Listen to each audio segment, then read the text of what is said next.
Let's do this.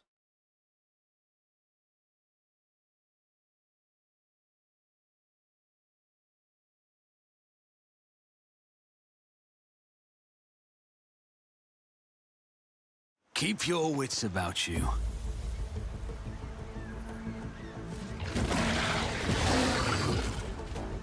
The Emperor is with us!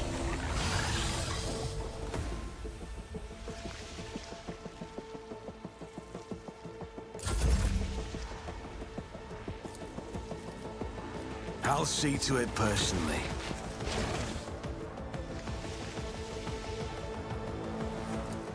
I shall not fail. The shadows will see it done.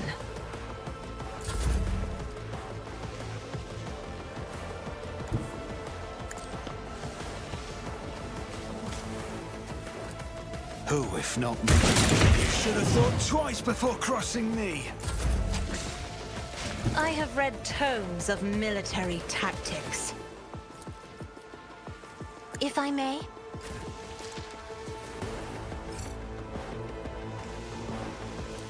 I am not your fortune favors the swift. I am a navigator, not a servitor.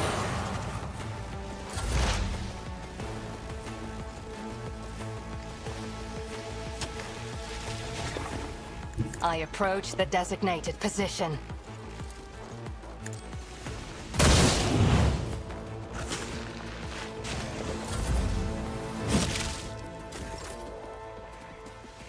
Doubt is for the weak eradicated.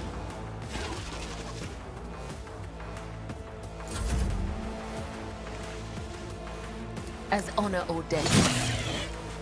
As the tenant, my blade whispers your name. I'd rather not. Follow my lead. Victory is imminent. At your beck and call. It's as good as done. One fewer target.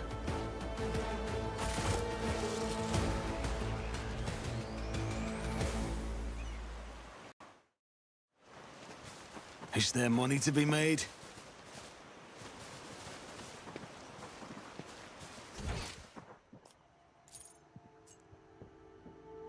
Fortune smiles on us. An ill omen.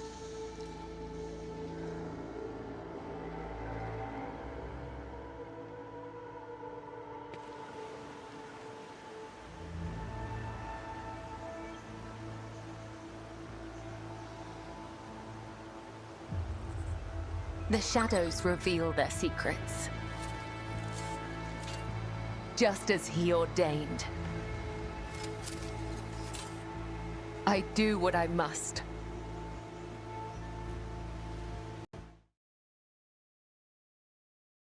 All right. Rise to the top, or get left in the dust. The massive statue depicts one of the gods of the Ildarian ancient Xenos race that once inhabited vast regions of the galaxy. This giant ravenous creature is covered in spikes and bone growths.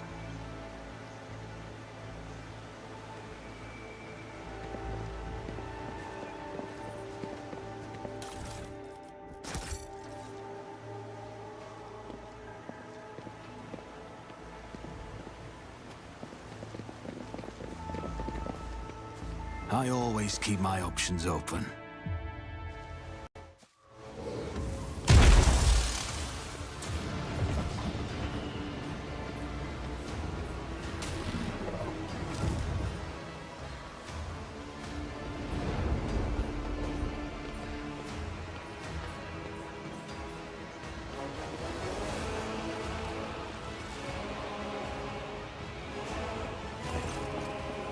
The tall being in a fine long garment turns to you, their face hidden behind the blank visor of their helmet. When they begin to speak, even from a distance you feel the air around the figure grow cold. Monkey! You should not be here. Yurliet strides forward, her eyes flashing. Mu'aran. I am calling you to account. You said that the great danger threatening the Lila-Ethan lurked in the hearts of the Monkey, in their greed and ignorance. And all the while another enemy was looming over this world, an enemy whose tracks you should have seen in things to come. Psylan Thresh, she who thirsts, is threatening this world and you hid it from us? Answer me, did you or did you not behold our greatest foe in the Lila-Ethan's future? Did you lie to me? After Yirliet's words, the two tall Ildari behind Mu'erin start moving. One looks around at the leader, while the other lets out a cry, muffled under his visor. The rebel beside you cringes, as though the Ildari speech causes him pain. He strains to say something, but Mu'erin makes an imperious gesture and the soldier meekly straightens up and salutes, staring at the Xenos with slavish devotion. The robed figure inclines their head. And then they begin to speak. Yirliet the outcast. You left the path that was set out for you. You brought unknown Monkey to our refuge. And now you speak to me with unseemly anger. Your long wanderings far from Kritarak have altered your mind and tainted your sight. My wanderings are the path I have chosen for myself. Far from the walls of Kritarak, I have seen and come to know things that no other Ildari could hidden away in a craft world their entire life. Why do you deny my words about Psylan Thresh? Is it because you were lying to me and my kin when you showed us the true path?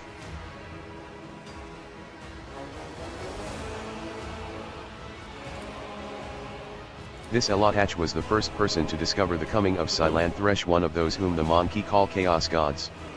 Without him, I would still be deceived by your words about destiny and the true future. Monkey revealing paths. It's ludicrous. Monkey bring pain and strife in our time, and for all time. How can you trust a Monkey after what we taught you? After hearing the sorrowful song of the dying world? Mu'erin turns his head toward you. It was not chance that brought Kritarak down. Monkey destroyed our ancient home. Stripped us of our defenses. Doomed us to wander amidst the cold stars. The colors of these Xenos are painful to behold, but there is just as much pain in their hearts. Or could it be fear? Despair? I cannot tell, the hues are too strange, too, Kasha flinches, and a trickle of blood runs down her cheek.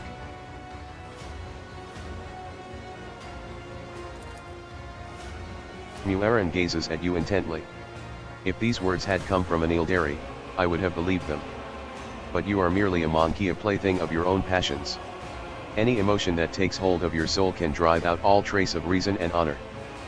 You know, you guys create a Slaanesh. I don't know if this is something you guys can pontificate and grandstand about. You are playing with words and avoiding the question. Notes of desperation and rage are creeping into Yirliet's voice now. The Lila-Ethan is under threat from our eternal foe, and yet you're more concerned about the presence of the Elotach than the corruption that is flowing through the veins of this world. Did you never consider that your war might simply be hastening Psylan Thresh's triumph? Perhaps the ruler's servants, in their efforts to protect her, will resort to more and more instruments of corruption. Mu'erin leans down over Yirliet, his tone menacing. You left Kritarak in our darkest hour to gratify your ego. You came to us on the Lila-Ethan and I accepted you as one of our own. I even gave you a real purpose, Yirliet the outcast, and you dare to insult me, a Farseer? It was a mistake to let you into our circle. You have turned our efforts to survive into dust with your own hands. I am a child of Asurian, Mu'erin, not a plaything in the cold hands of fate, which you claim speaks through your mouth. My choice of path is no worse than yours or any other Ildari's, and my path calls me to fight our true enemies, not eradicate the Monkey. If it comes to it, I will stand with them, for this Elotach can see what you are blind to, Farseer. Yirliet's eyes are alight with fury. She pointedly lays her hand on her weapon, looking away from the Farseer. My duty is to protect my worlds and my vassals. If Janus is being threatened by the archenemy, I will fight to the end. The words of a creature whose will is ruled by momentary whims. There is nothing you can do to make me believe in the strength of your conviction. You speak of a strength of someone's conviction, Aran. You claim it is your destiny to protect your kin. So then what happens to the Eldari you sent to the Monkai ruler before me? The Eldari whose skull is now kept as a Monkai trinket? There was a previous envoy you sent, wasn't it? Do you not see the same fate for me in your vision? His fate was to surge the Krendarach, the spirit of our world craft that keeps the Ashuyani alive. Your destiny is to do the same. You're at the outcast as long as you aren't planning to transgress our laws again.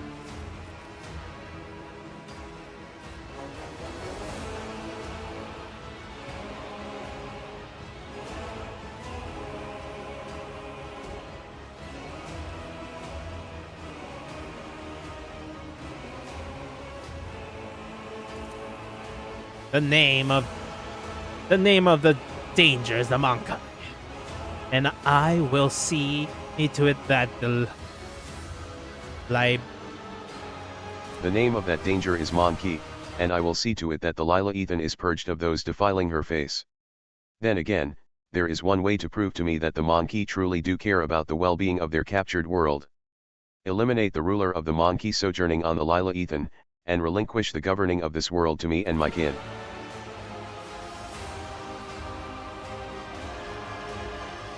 Putting a Xenos as the head of an Imperial planet is suicide. It is not my intention to have my brothers and sisters sit on the Council Monkai. The world will be played by humans.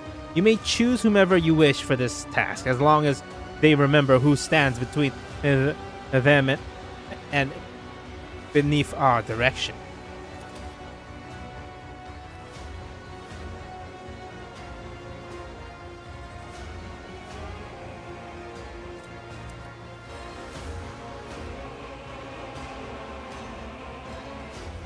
I cannot give Janus to the Aldari. Humans will only be ruled by humans, but I promise there will be no... I'm gonna save scum this.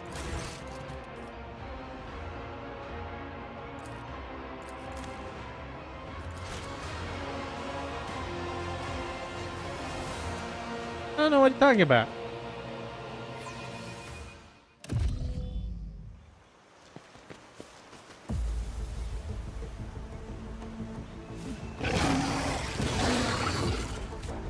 No mercy to those who oppose Von Valancius!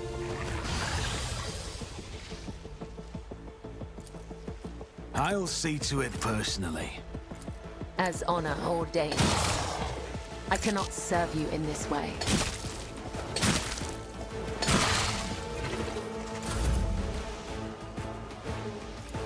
I'll make it happen.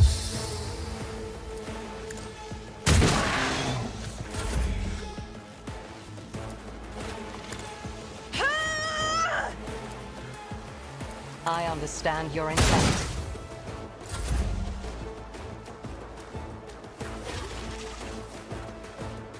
Step aside. The navigator is coming. Me? You insist, Lord Captain.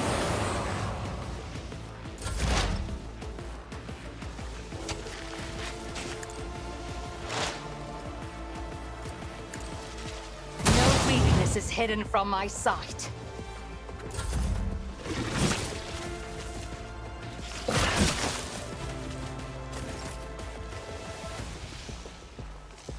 A dance of blades and shadows. Let your soul be purged. I shall not fail. Faith without deed. One down. I'm not interested. Someone else can do this.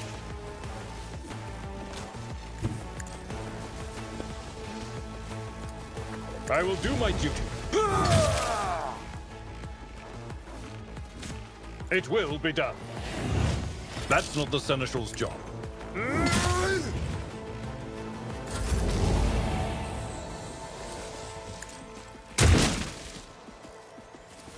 Who, if not me? At your beck and call. Reduced to dust!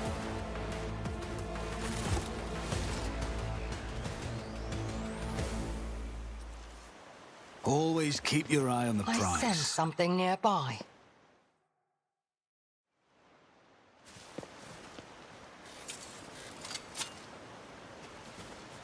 It's nothing.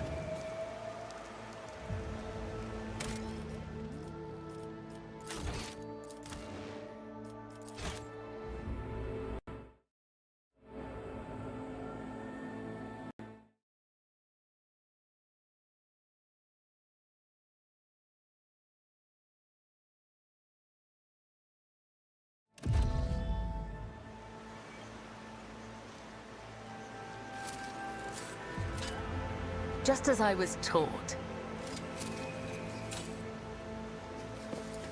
This I have massive failed statue, my kin. knocked over by an unknown force sometime in the distant past, has almost disappeared under the green canopy of the jungle.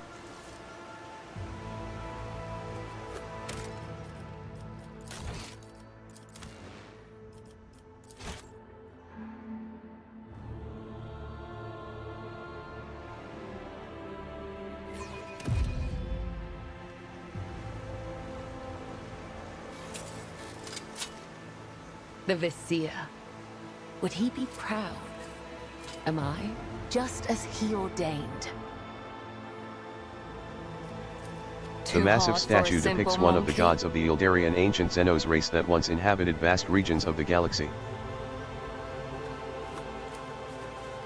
This giant ravenous creature is covered in spikes and bone growths. This giant ravenous creature is covered in spikes and bone growths.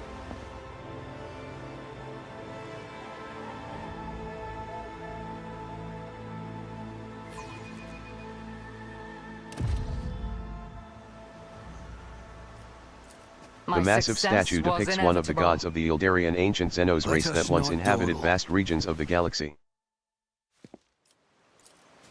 This giant ravenous creature is covered in spikes and bone growths.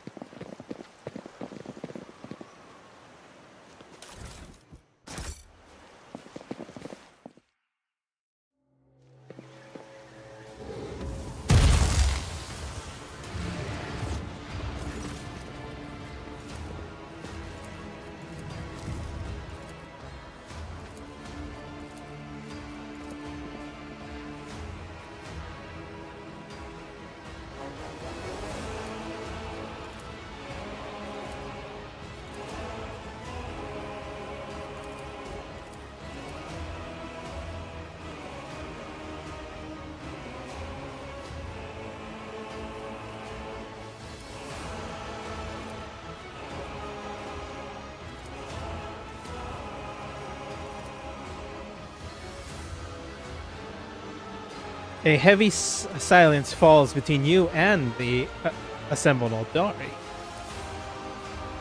Finally, Mu'aran tilts his head. I am not willing to risk my kin's lives, Monkey. I will steal my soul and try to believe your promise. Yirliet shakes her head.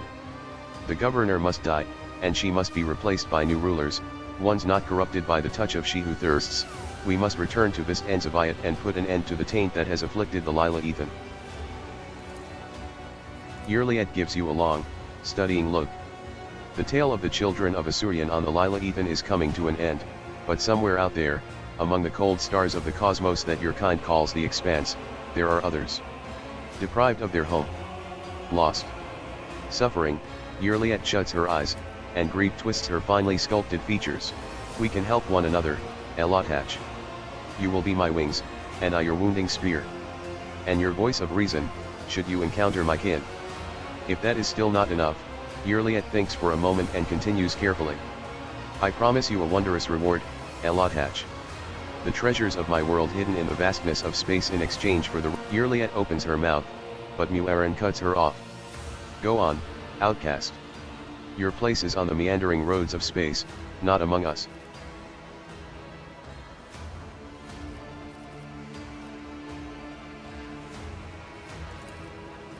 Just as the children of Asurian settled this world you consider yours, my kin have flooded this region of space. Desperately trying to survive, they will seek shelter in your domain, perhaps even raiding Monkey vessels for supplies and sustenance. The Ildari shifts slightly and lowers her head. A ghost of a smile appears on her lips. My heart sinks at the thought of the Liliathans approaching liberation, but we must not rest while Silanthresha's servants still mar the face of the maiden world. Keep your wits about you.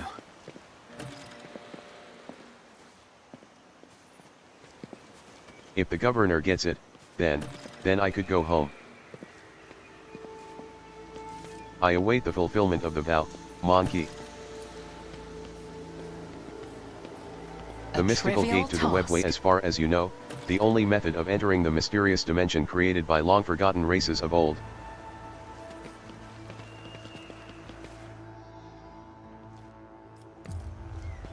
The giant stone hand covered in ancient runes clearly radiates with warp energy faint, but strong enough to make the skin on your face tingle.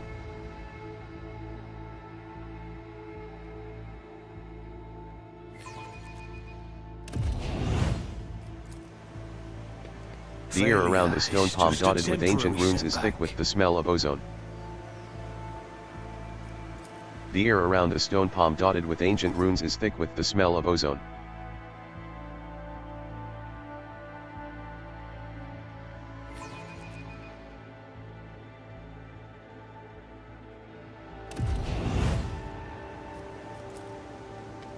The air around the stone palm dotted with ancient runes is thick with the smell of ozone.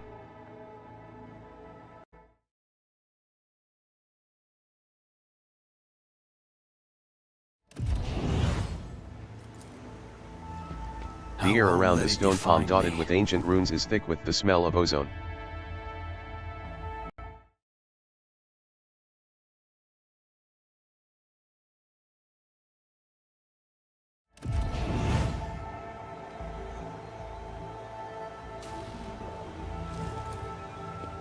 The air around the stone palm dotted with ancient runes is thick with the smell of ozone.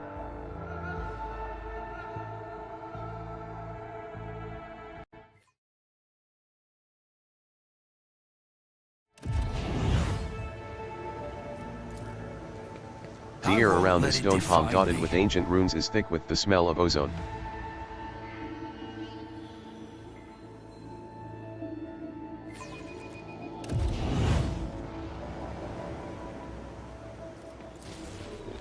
The air around the stone palm dotted with ancient runes is thick with the smell of ozone.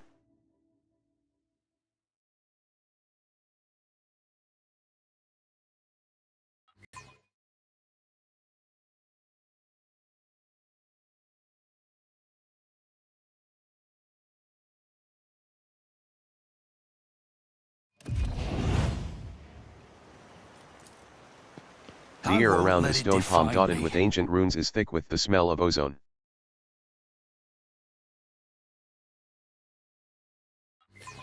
When shooting in a burst, the trajectory deviation chance of the second and all subsequent shots in that burst is increased by the recoil value of the weapon.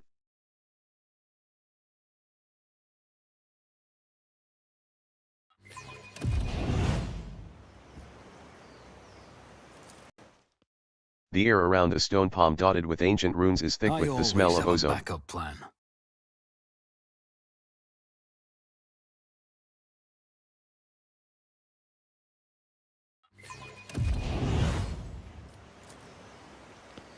The air around the stone palm dotted with ancient runes is thick with the smell of ozone.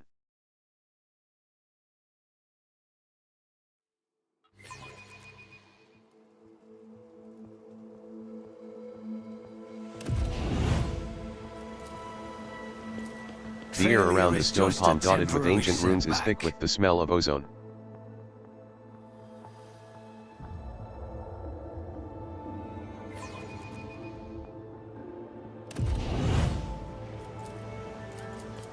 The air around the stone palm dotted with ancient runes is thick with the smell of ozone.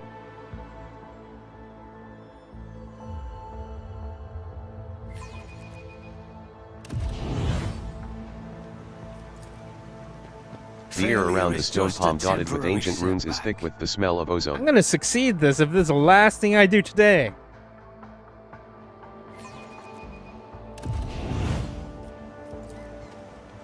The giant stone hand covered in ancient runes clearly radiates with warp energy faint, but strong enough to make the skin on your face tingle.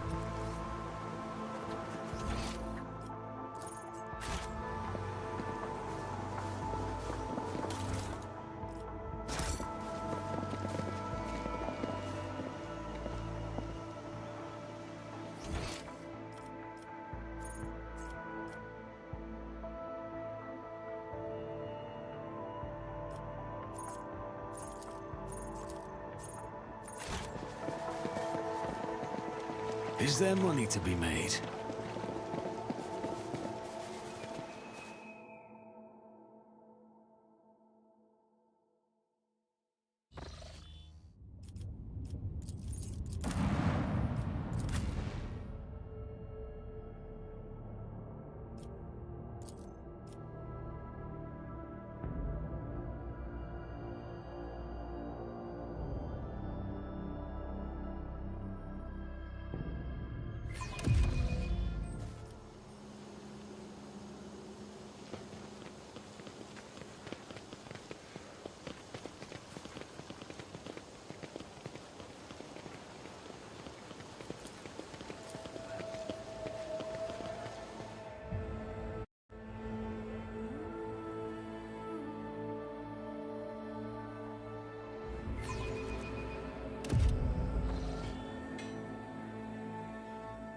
Always keep your eye on the price.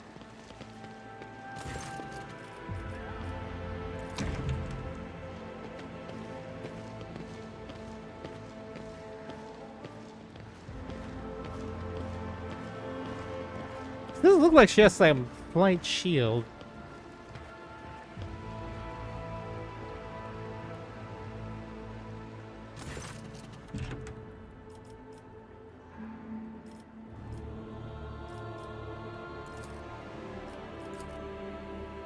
Magos Vinzelex is a very wise man, but his fixation on evolutionary processes seems a little extreme to me. Janus was heavily cultivated, forests were cleared and mountains raised across half of the planet. It is no surprise that we are still noticing the consequences of those changes. Have you really, your lordship? And what have you learned?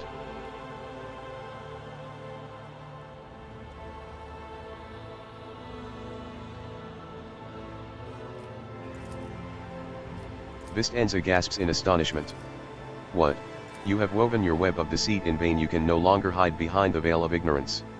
Draciel has seen the evidence of your deeds, heard the cries of the tormented Lila Ethan, walked amidst the decay that you brought to the maiden world. Enough of your lies, chaos wretch. Yerliet. Vistenza exclaims breathlessly. How dare you, you filthy vermin. I will have you flayed for that outburst. Your lordship, what is going on?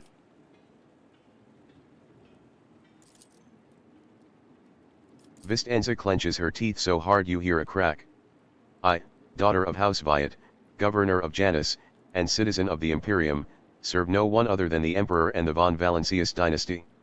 And what you are accusing me of, is merely a tool at my disposal. A tool that I have the power and courage to use. Do you think ordinary methods would have been enough to tame this demented planet? No. My family struggled for decades to subdue Janus once and for all, and it was all in vain. But loyal servants of those families who have resided on Janus for centuries helped me to unlock a new source of power. Ancient knowledge secretly passed down from generation to generation, accessible to a select few, and which grants power over nature itself. How could I reject it? How could I undo all the work of my predecessors, who were entrusted with Janus, who faithfully served the von Valancius dynasty, and who with a madman's obsessiveness hewed this rock into a stunning diamond? 2 days spent among the initiated was enough for me to start hearing the voices of angels in my ears, angels who gifted me the keys to conquering this world.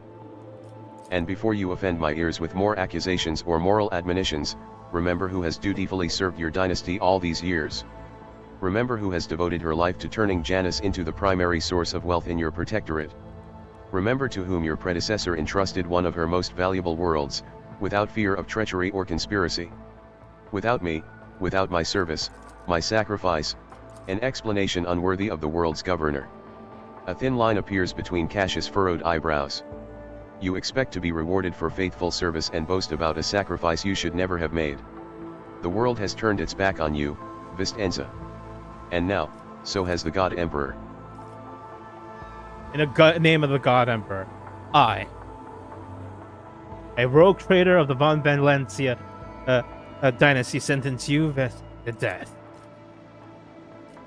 You made a mistake in thinking that anyone would come to your aid on my world. Servants, to me.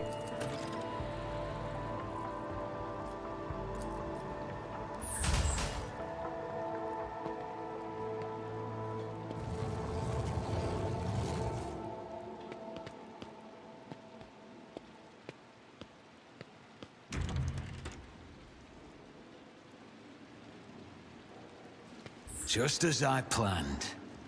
Rise to the top, or get left in the dust. Watch out.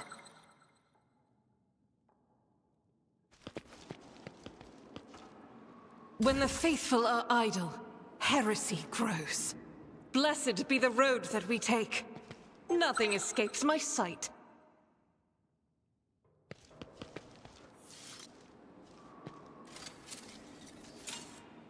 The Emperor favors me today. Duty prevails.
That is beneath me.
Let us not dawdle.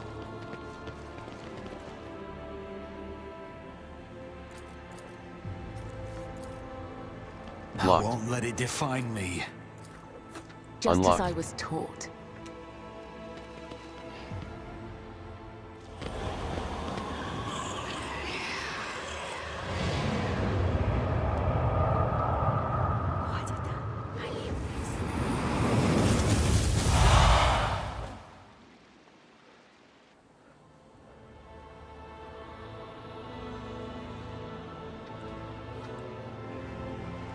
Your arrogance will be your downfall.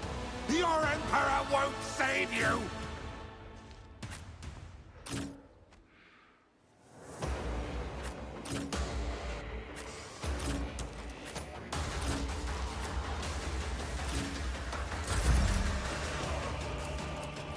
On it. I'm not accustomed to being ordered around. It's as good as...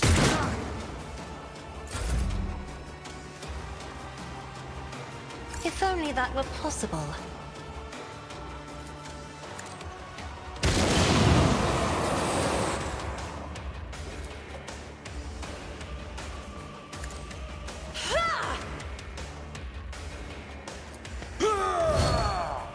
I'd rather not. Someone else can do this.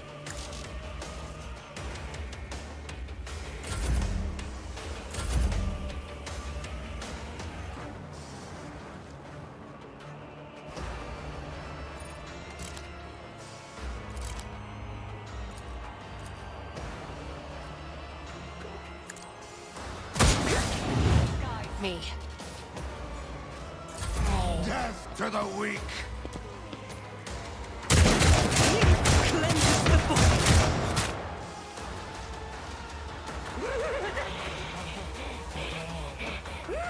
Death to non-believers!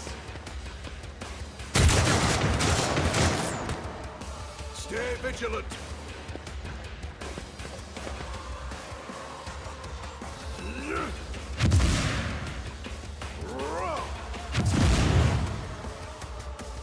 Follow my lead! Don't frighten me. Fire delight beckon you! Give in to sensation! I bring ruin. Such is the will of chaos.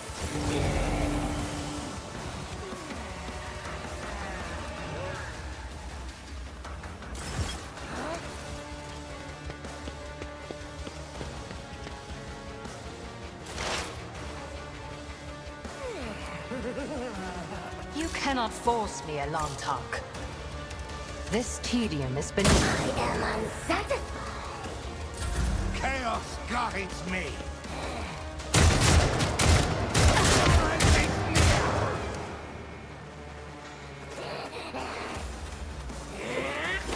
Cassia. Poor girl. Out of my way!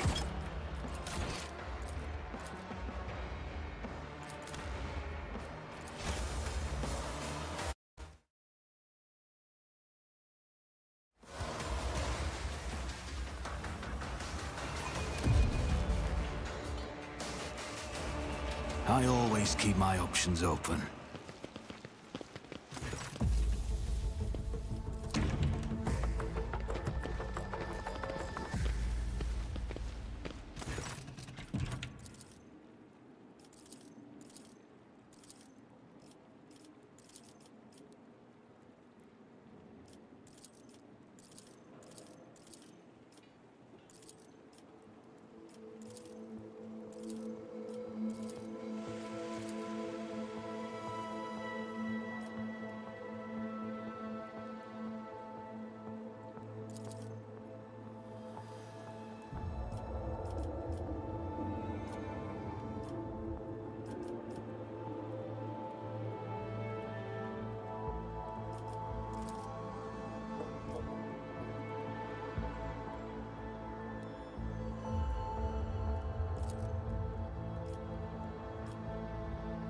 What senseless, pseudo-scientific claptrap, Vistenza falls silent. I may call Janus an unruly child at times, But a planet with a soul? A ridiculous notion.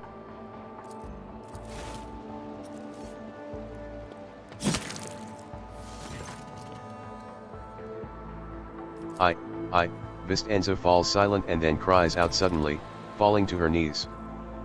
The companion behind Vistenza brandishes a curved blade. Traitor! The prince saw your treachery. You can die along with the traitor, Vistenza.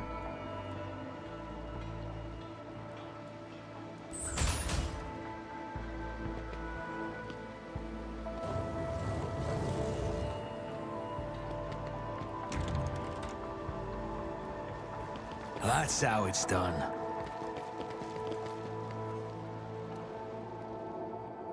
Keep your wits about you. Stop! There!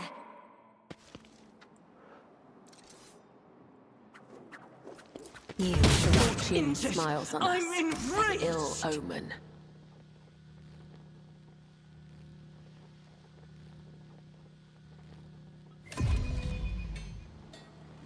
I always have a backup plan.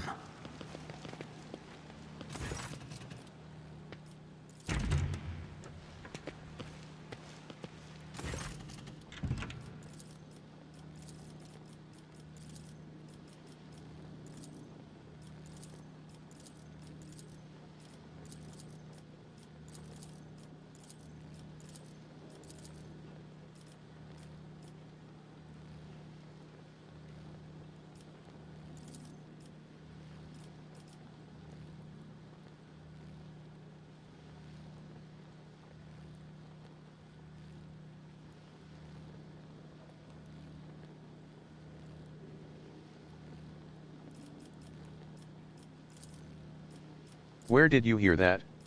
Yes, it's true that from time to time I put on executions for a small circle of friends. Wait, I recall my confidant seeking permission to use the salon for some gathering or other.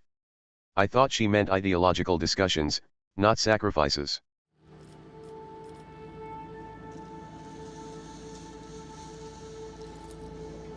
Betray my associates? Forget my duty to our family. Vistenza's eyes burn like hot coals. I'm sorry that you are unable to grasp the full greatness of the powers that have submitted to my will, your lordship. I am very, very sorry. Wardens. Kill the rogue traitor. Is there money to be made?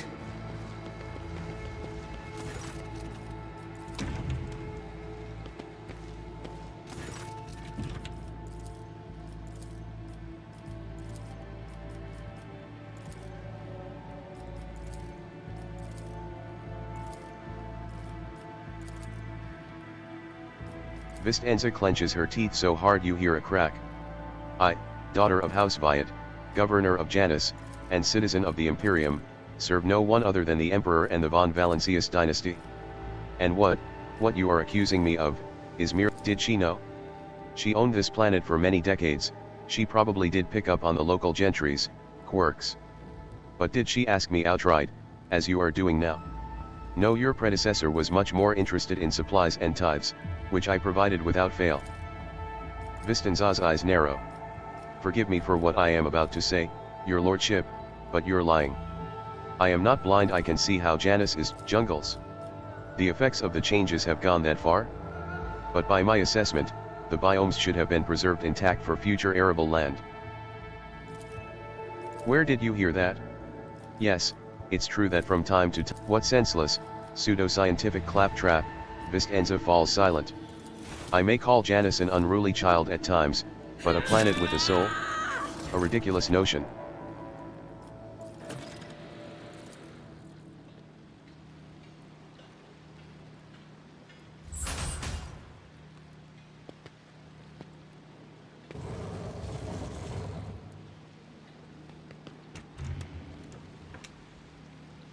Failure is just a temporary setback. Let us not dawdle. I see what others do not.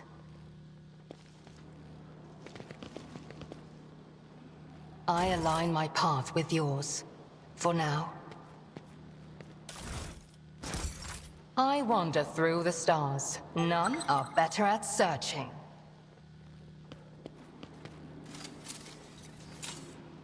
I have learned much in my exile. The dead know nothing, and neither do the ignorant. Follow the threads. I do what I must.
No.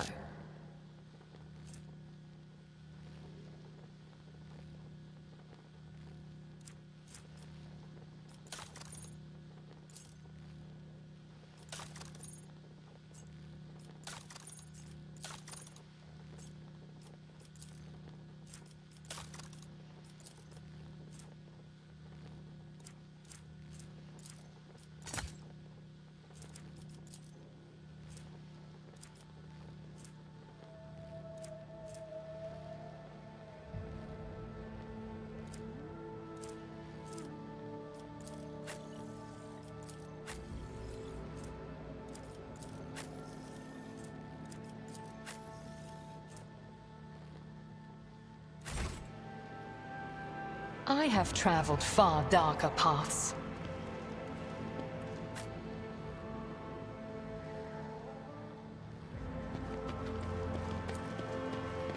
What Unlocked. success is the only outcome I accept.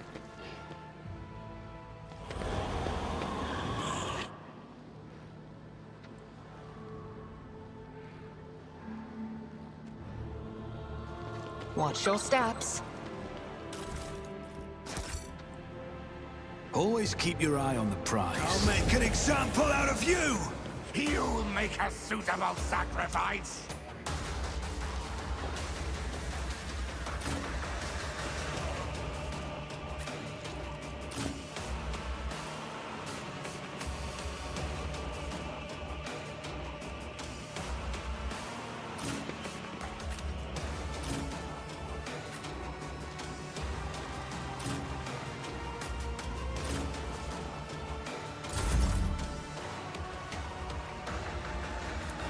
I'll see to it personally. Me? I do insist, Lord Captain. I won't compromise my principles. Who, if not, the best defense is a good offense?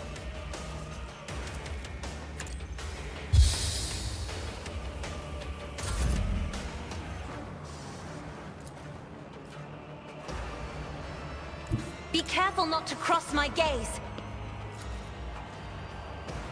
Isn't this a job for the serf? Die with grace, at least.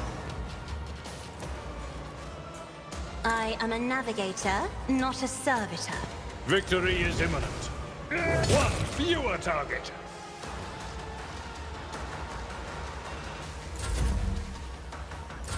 Embrace excess. Spurn monotony.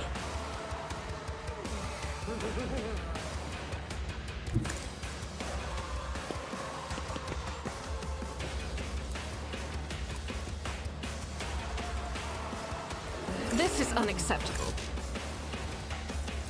That is not the Emperor's will.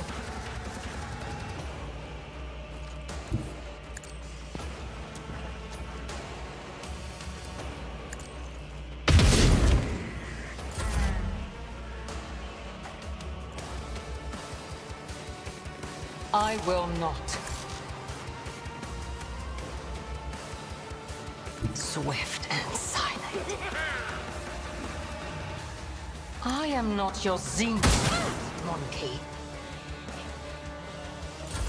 Minds exist only to be broken. I serve the ruinous powers!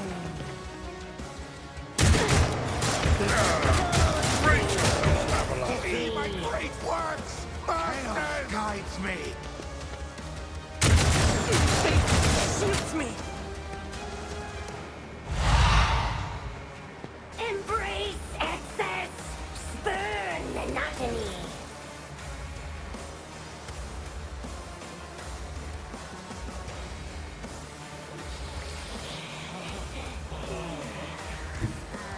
I will leave footprints of scarlet. Trust me. The shadows will see it done. As the tenets demand. Weapon at the ready.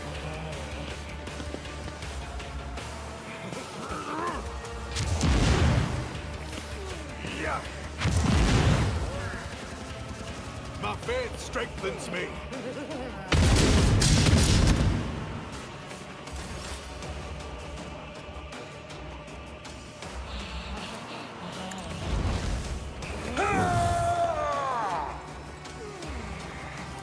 Indeed. I will do my duty.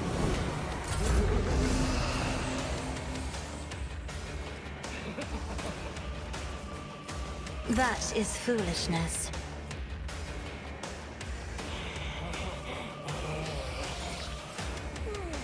Battlefields are always drowned in scarlet. Me? If you insist, Lord Captain. I am unsatisfied.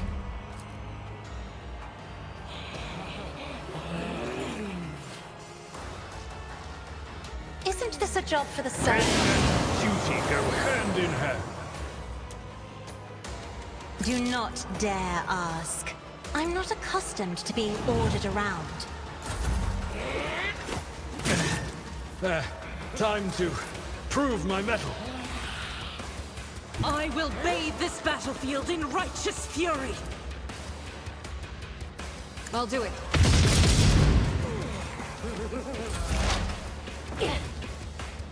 To the brink of agony.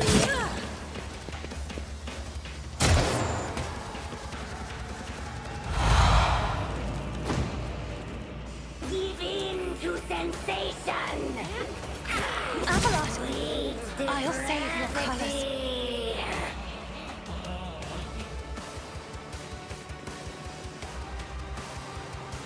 I bring mercy and retribution.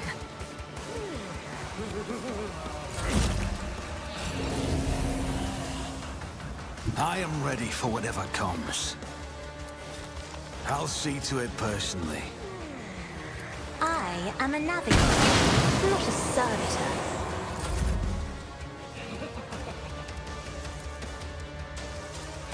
I'll make it happen.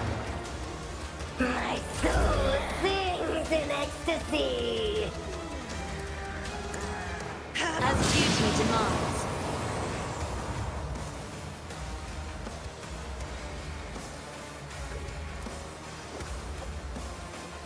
If only that were possible.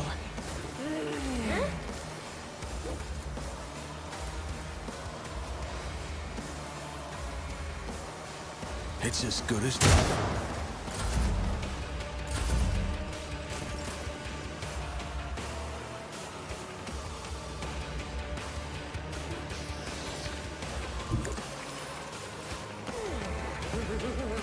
As the Emperor commands,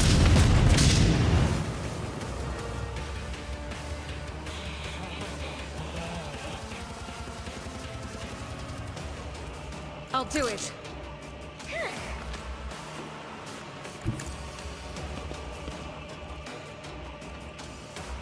As the Emperor commands, I act.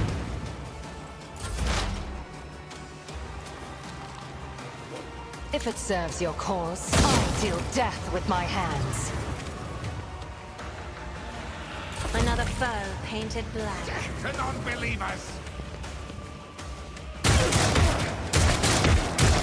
An offering of blood.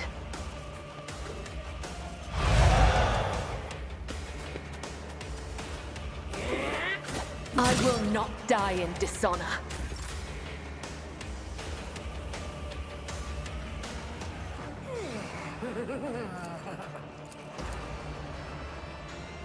Trust me. I shall not fail.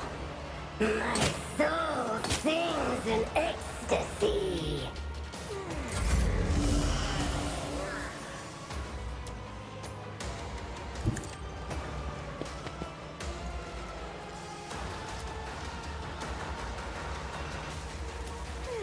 On it.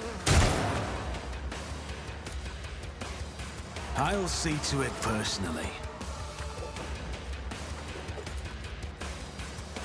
Isn't this a job for the serfs?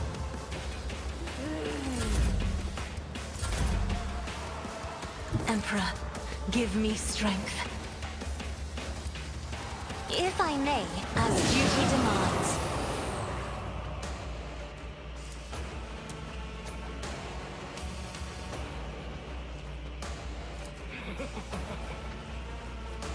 I'm not accustomed to being ordered around.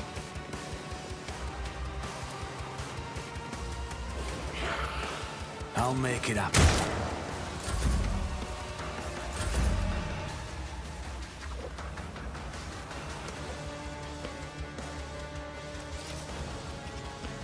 The enemies of the Emperor will be undone!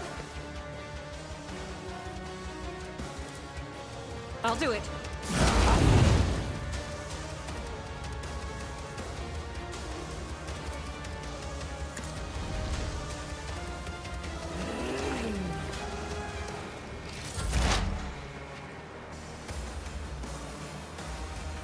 Just designate a target.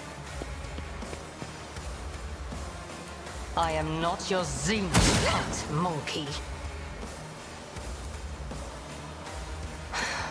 If I must. From the ashes, I will rise.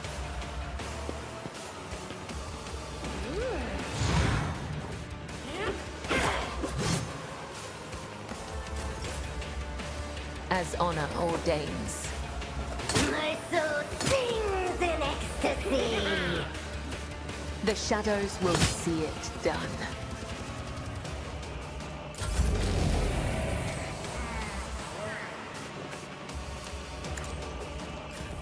High momentum.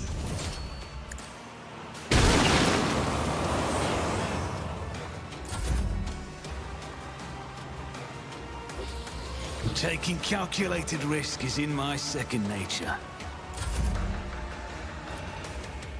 I am a navigator. That is foolishness. Isn't this a job for the serfs? Who, if not me? It's as good as... You never stood a chance.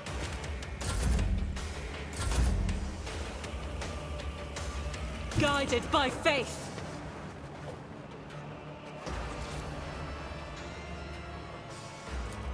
As the Emperor commands, I act. Power resides in the will of the righteous. I'll do it. As the Emperor commands, with you, my Emperor! Faith without deeds is worthless. Rejoice in battle! I will not. I'll do it.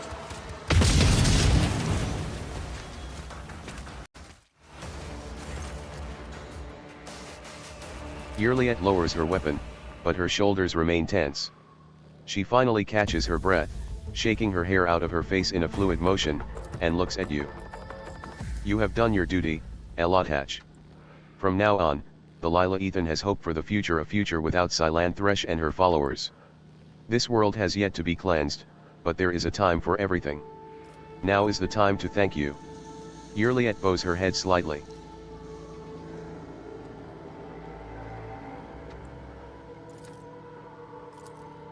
You are hoping in vain. The seeds these spawn leave behind may sprout in 100 years in other people and other deeds. I pray that I am wrong.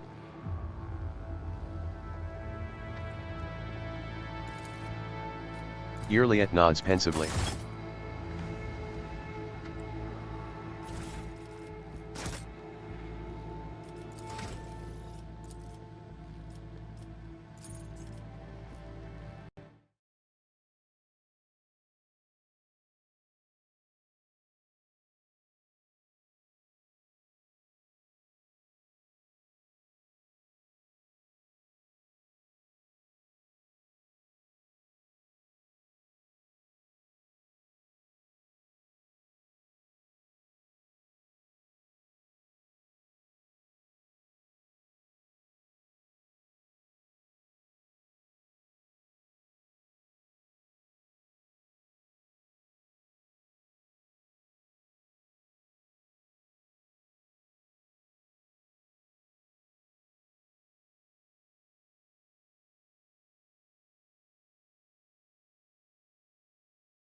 I always keep my options open.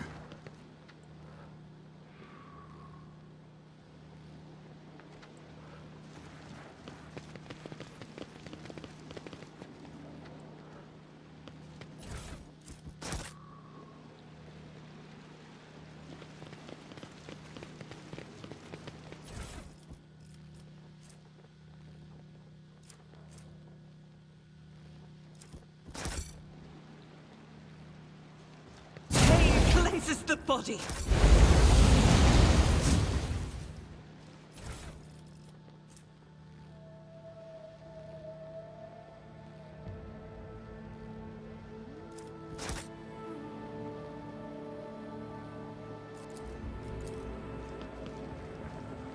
Unlocked. Just as I planned. Rise to the top, or get left in the dust.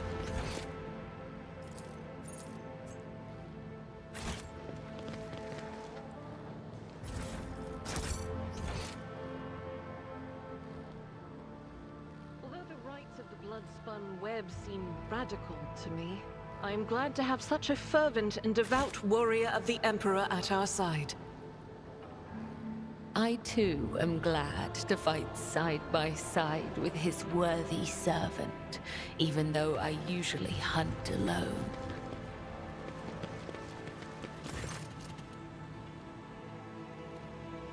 The secretary is shaking in terror, looking around at the devastation.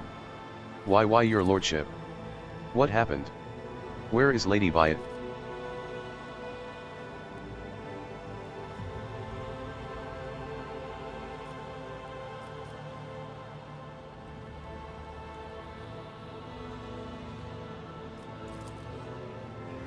The governor, killed by heretics? The secretary makes a protective sign over himself. God Emperor protect us? The secretary begins to speak, but thinks better of it, instead choosing to step aside and bow his head as you pass. Keep your wits about you. Your lordship, you are safe. What a relief.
The secretary's eyes light with wicked fire.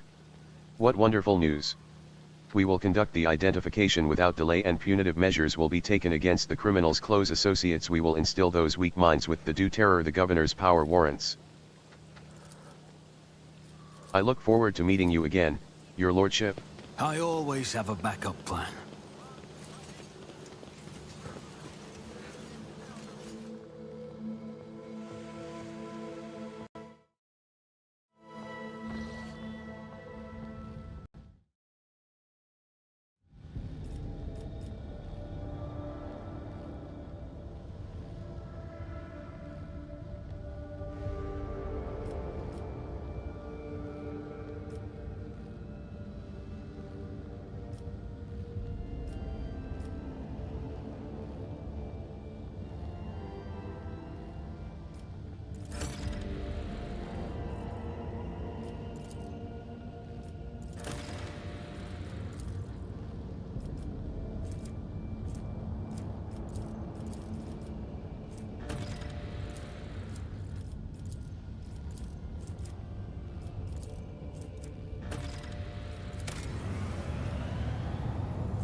Lord Captain? Lord Captain.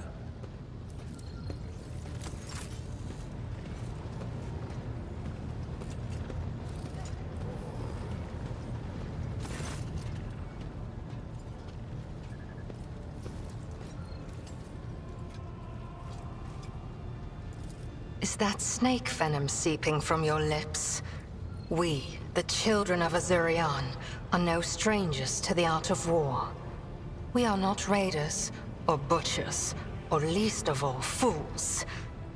When a craft world is beset by calamity, its inhabitants do not start a war with every monkey in the sector.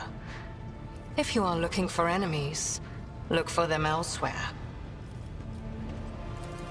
It is a mystery as inscrutable as the sigh of the last immortal, as deep as the waters of a dark ocean. And I can tell you little, for I was far away, on a mission with my unit. We returned at the appointed hour, but we did not find Kruderach in its celestial harbor.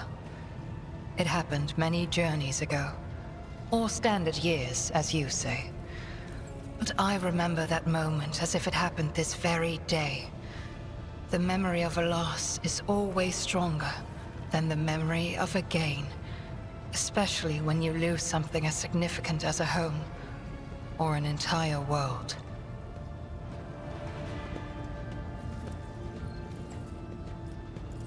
We searched, we called out, we looked everywhere, but we saw only emptiness. And the echo of calamity. Countless days passed before I found myself on the Lilithon and met some of my kin. Those refugees who had barely managed to reach our ancestral planet. Their stories were far from being the fruit of truth I so badly craved. Those who agreed to talk to me were few, for most saw me as a wayward daughter who had spurned the honorable paths. And they would not stop babbling about the terrible disease that spread black tendrils of pain over the paths of the Infinity Circuit and deadened our world one segment after another.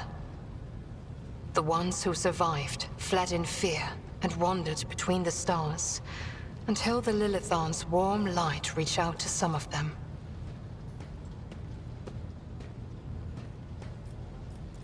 Some, like Muaran, lay the blame entirely on Monkey.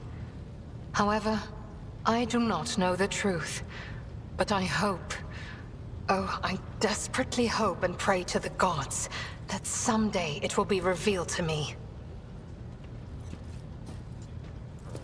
Is idle curiosity a defining feature of the Monkey? Or are you trying to learn about the weaknesses of my people so you can destroy another world of the children of Azurian? Forgive me, Elentark, but I am not ready to immerse you in the font of my people's deepest mysteries. Kruderach cannot be described in your language. It can only be sung, encased in a filigree of sounds, a melody as complex and delicate as the Infinity Circuit, its energy network. It can be seen in the golden hues of sunlight, felt in the breath of celestial winds. Though it was an artificial world, it was just as alive as any real planet.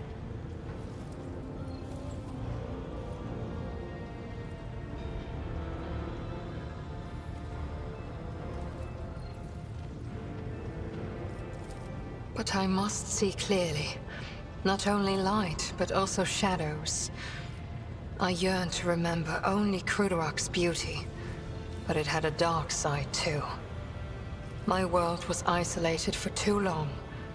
Like a lake of stagnant water, there was no movement or renewal, and even the sweetest outbursts of life soon turned fetid. Who knows? Who knows? Had there been no stagnation, had our elders not been so blind in their dogmatism and our youths not lacking in courage, then perhaps Kruderach would still be alive even now? Is idle curiosity a defining feature of the Monkey? Or are you trying to learn about the weaknesses of my people so you can destroy another? I am afraid your life is too fleeting and your memory too feeble to encompass the entirety of my knowledge. My people ruled the stars when yours did not even have a name. But many of our songs and stories were lost, stolen by she who thirsts. I can tell you the children of Asuryan lived, created, caressed the stars as if they were pearls on a string, until Cylon Thresh smothered our empire in her terrifying embrace.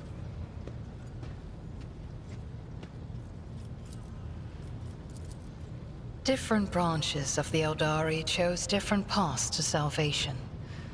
My ancestors chose an eternal journey through the starry void, living on craft worlds instead of real planets.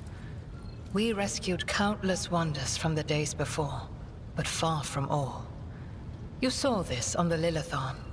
Not even we can always master the gates our ancient ones built. This is the story of the Azuriani. There are branches that chose a different path, gruesome and frightening. But I do not wish to tell you about them. That is our dark side, just as your kin have many dark sides of their own.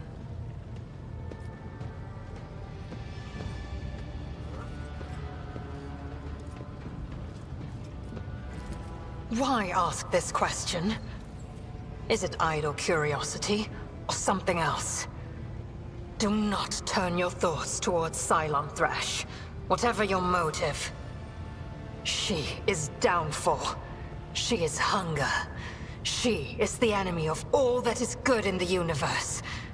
She is an enemy to the Eldari, and I hope to you as well. We are as different as starlight and its reflection in a muddy puddle, but we share a common enemy. Constancy is our strength. As you wish, Elontark. What do you wish to talk about? The children of Asuryan sought shelter on the Lilithon after the demise of our craft world, our Kruderak.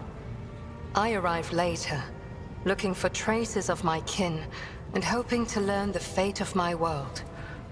They witnessed the baneful ignorance of your breed and began to weave a web of their own intrigues in which I played the role of Vistenza Viat's aide. And then you appeared. I followed my path. Do you know what a path is to the children of Asuryan? It is more than a chosen, what do you call it, craft. The path is how each of us moves through the labyrinth of existence, inside and out, in life and in spirit. It is both a journey and a fortress. It protects us from she who thirsts. To stray from the path is to fall into her dark embrace. The first path I walked was the path of awakening. It granted me the ability not merely to look, but to see, and to take notice of what I saw. My second path could have been that of a warrior, but I chose differently. For the ability to see called me beyond the boundaries of my homeworld. Though not everyone was pleased by this decision, I stepped onto the path of the outcast. I gained the freedom to choose, to question, to doubt where the others merely bow before the wisdom of a Farseer who dictates the will of destiny. And I will follow my path until I reach its pinnacle. It feels like I am in the belly of a bird with steel wings.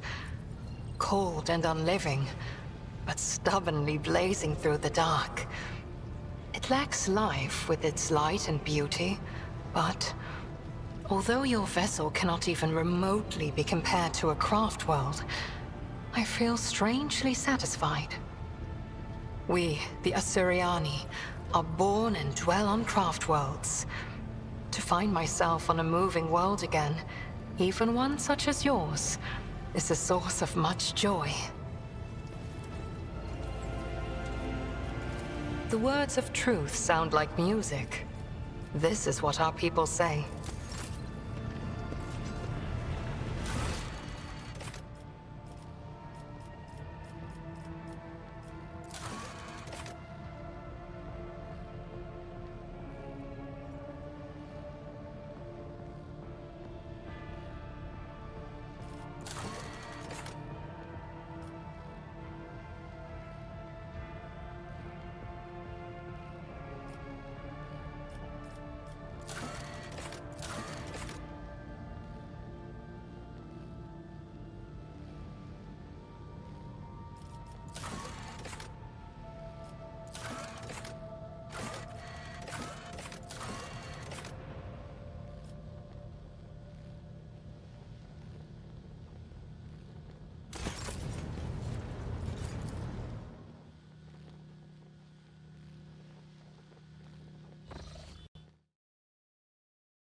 Lord Captain?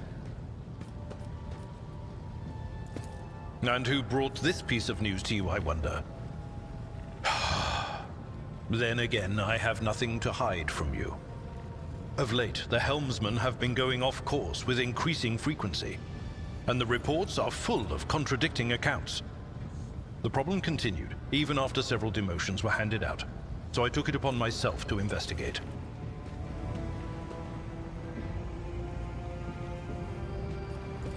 I was astonished to learn that our Lady Navigator has been amending entries in the ship's log, and the officers have been keeping silent on her orders.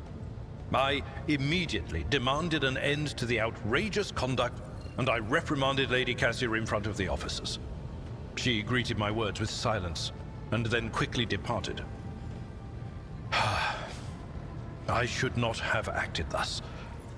I never even found out what drove her to do it. Lord Captain.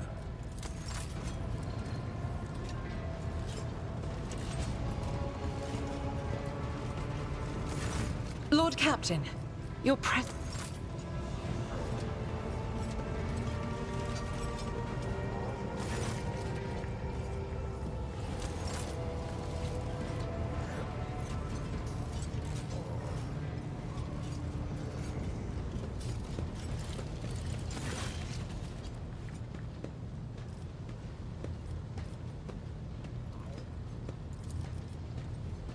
The officer's furrowed eyebrows draw even closer together.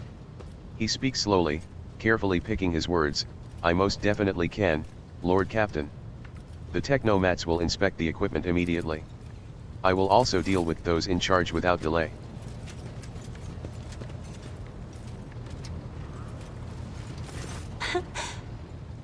Words cannot describe how boring the bridge is without our stimulating conversations.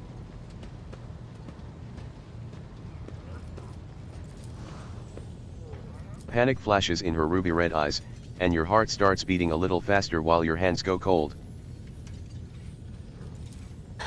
Not here, I'm begging you.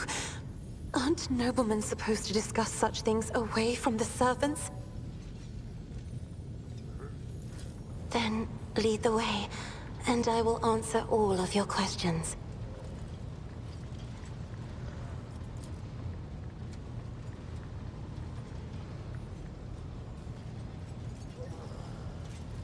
Then lead the way and I will answer all of your questions.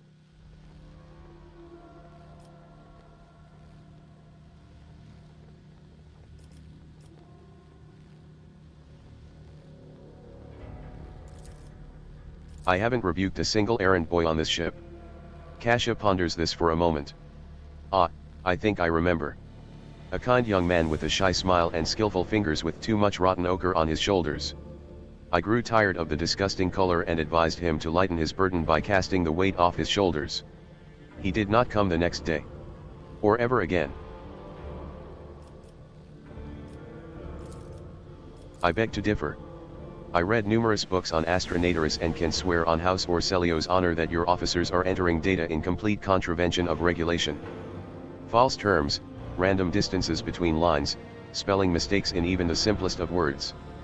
I have spent the last few cycles correcting the latest log entries, and I thought it would please Master Abelard, as he is so fond of order. And yet the Senes Chal did not appreciate my efforts and for some reason called them an outrage. Even though mere days before he had been swaddling me in warm yellow words, I noticed all your people do this when they are expressing sympathy. I merely wanted to repay the Senes Chal with the same courtesy. Perhaps he finds my friendliness off-putting?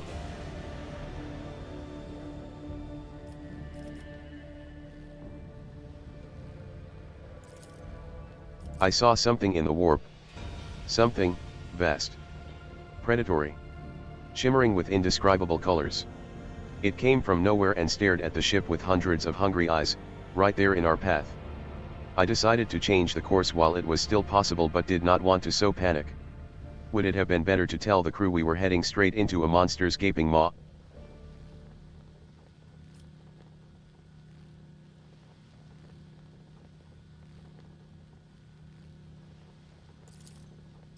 I already told you I cannot control my abilities. What else do you want from me? Will I be assigned a pariah chaperone? Or will you put me in suppressing shackles?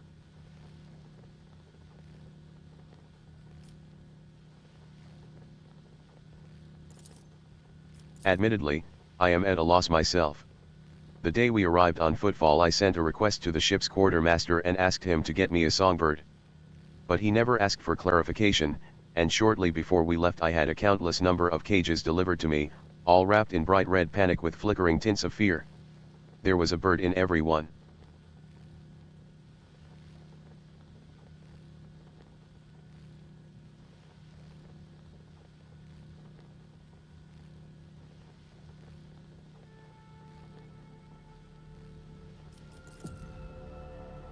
I was so excited, I thought I would have 100 friends instead of just one. They were squeaking so piteously I let the poor things out. I even fed them my breakfast and dinner, but the stupid birds would not stop chittering even after bedtime. They were dashing about the room, smacking me in the face with their wings, and defecating. I became angry, and suddenly they started pecking at each other's eyes and attacking me. Then I became afraid and they fell over dead. I do not think I want to keep pets anymore.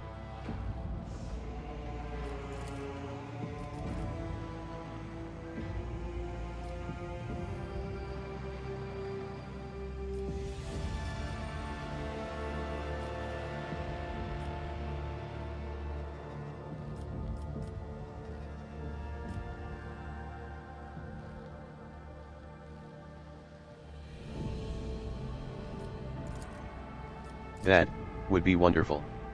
My education on Urakbi was cut short, but I had realized by then that the wisdom of books is a poor substitute for the wisdom of experience.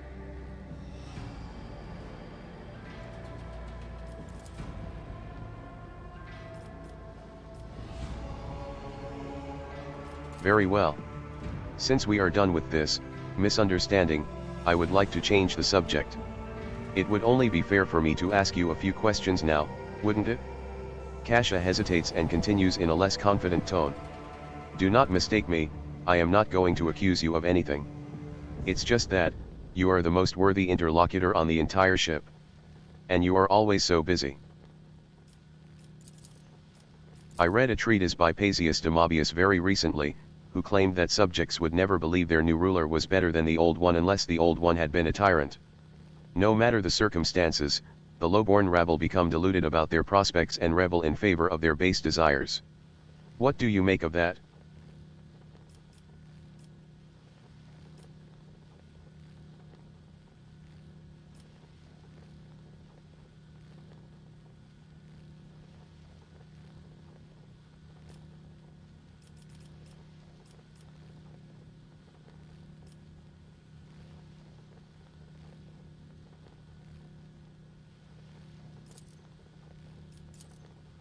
Kasia thinks for a moment and then smiles.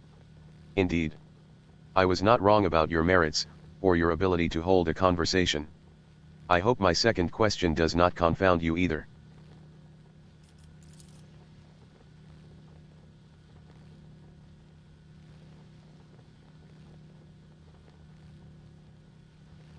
According to the 20 tomes penned by the preacher Eustachius Stephan the Forgotten, mercy and cruelty go through the world hand in hand, but people flock only to one pen of the scales.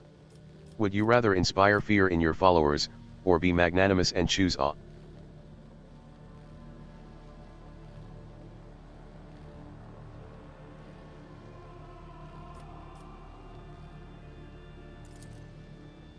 There is so much power in your words, power that makes me want to join you. I understand now why your subjects are eager to follow you.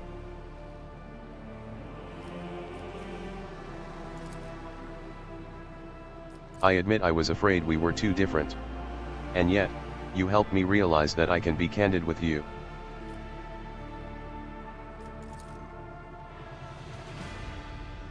I must confess that sometimes I can hardly bear the burden the house has placed upon me. I feel I am not doing my best. Tell me how you, heir to a protectorate, can bear the responsibility for billions of lives day after day and not stoop under all the weight?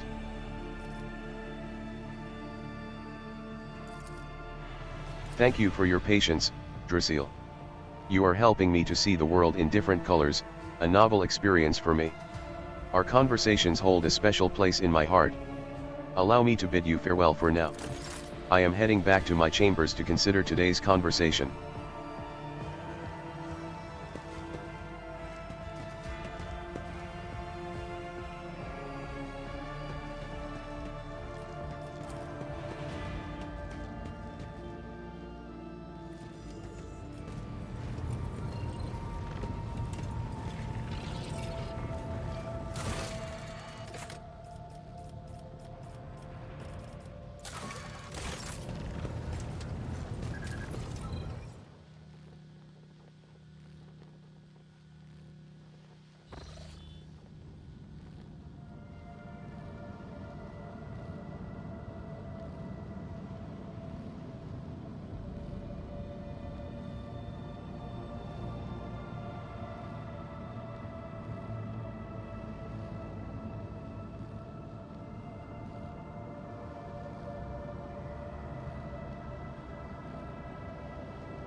Is there money to be made?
I always keep my options open. With a respectful nod, the tech priest takes the data slate. The collected data is // of interest // significant / compliant with the criteria for cooperation // The Cognizance fleet thanks you for your contribution and guarantees the provision of a reciprocal // service / indulgence / in the form of parts and equipment.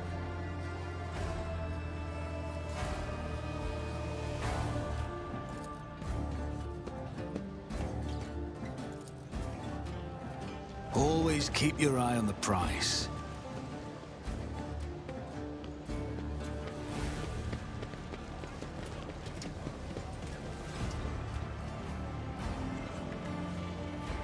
Form A/716B is valid for up to 11 hours from the placement of the stamp. You have submitted it after 14 hours and 8 minutes. Your cargo registration request is denied.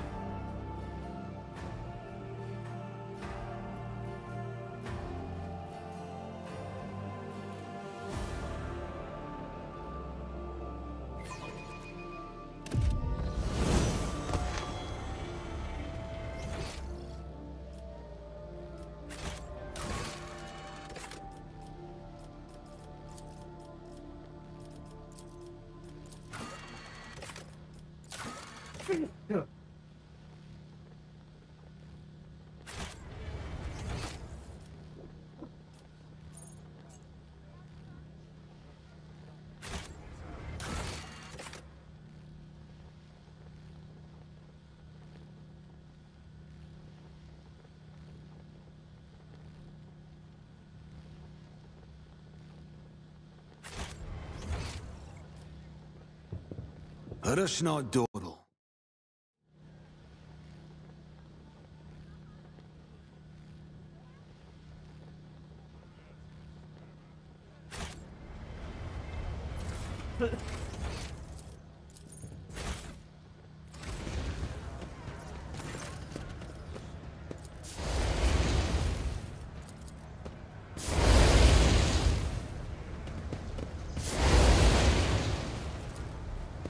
Unlocked. Success is an irrefutable certainty. Keep your wits about you.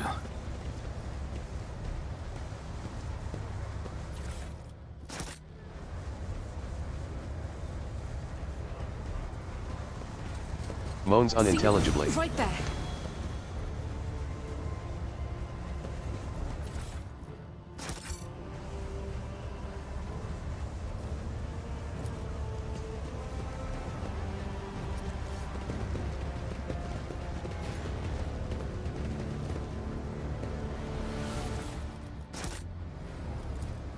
A part of an ancient sewer system. The pipes lead somewhere deep within the asteroid. The shadows reveal their secrets. Someone spilled water here, and it hasn't had time to dry.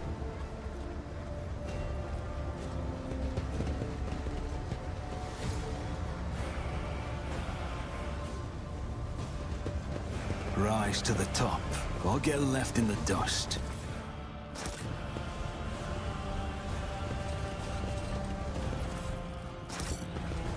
Loosely buried under the piles of trash are bodies with obvious gunshot wounds.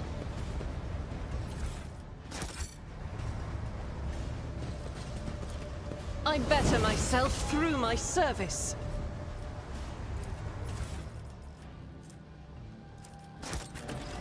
There was once a mine entrance here, but it caved in decades ago.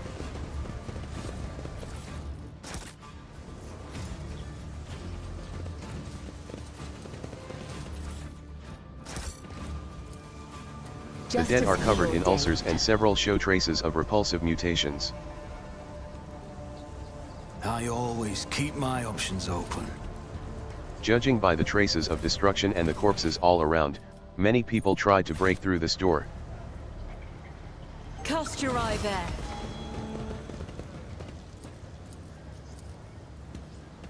Unlocked. Operation successful.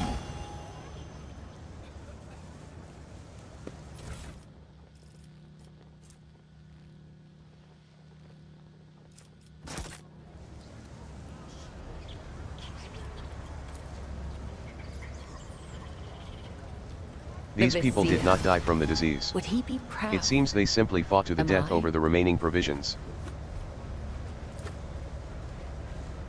Open areas of skin have turned into one massive burst ulcer. The buzzing of flies and the heinous stench complete the picture.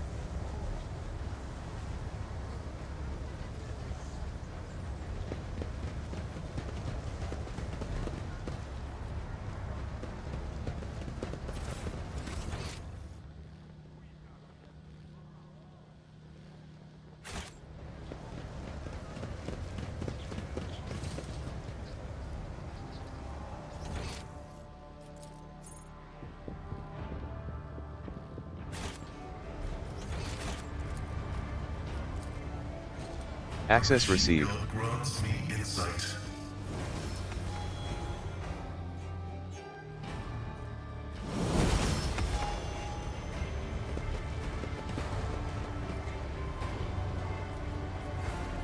It wasn't time that destroyed these tiles, they were definitely pried out with purpose and diligence.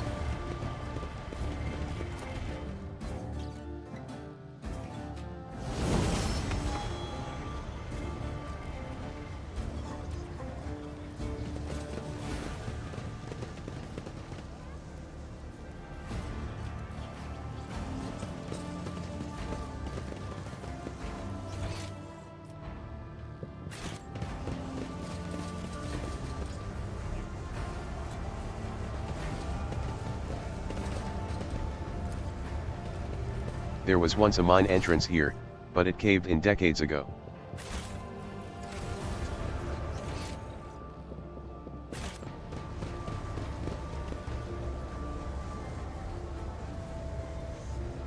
Death, dressed in black, walked the streets, and sowed disease.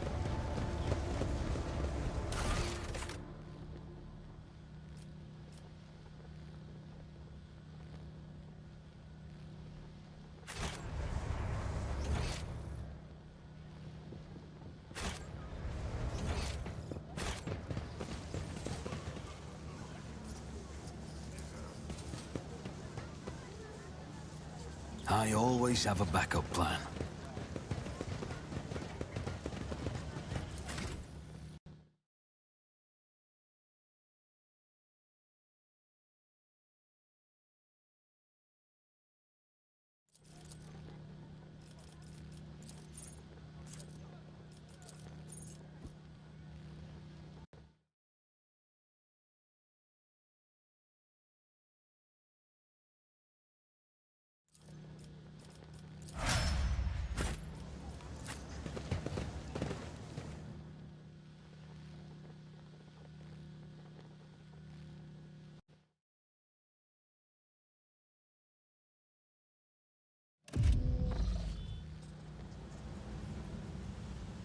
Keep your wits about you.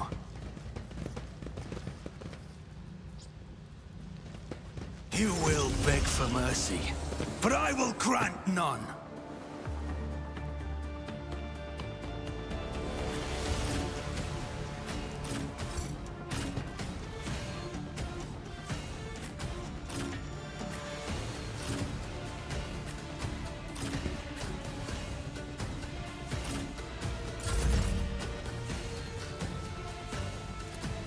I'll see to it personally. Do not dare ask.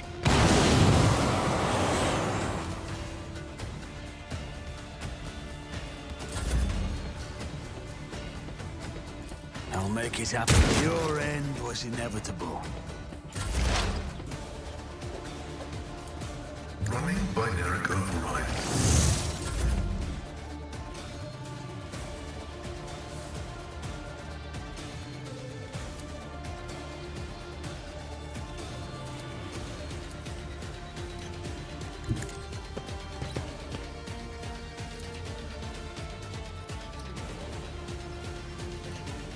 If I may, try to die with grace, at least.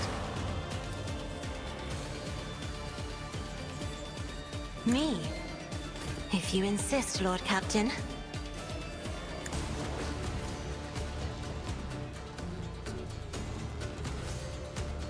As honor ordains.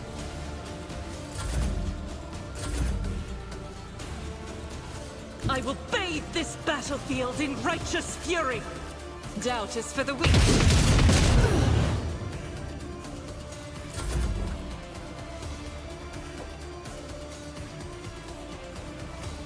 I am your blade and shield.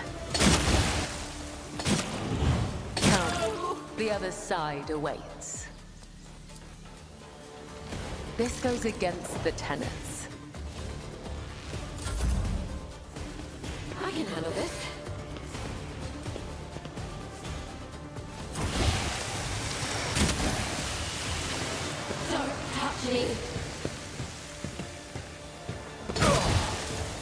I've suffered worse. Look out! Hey, Lord Captain! I can't stand it!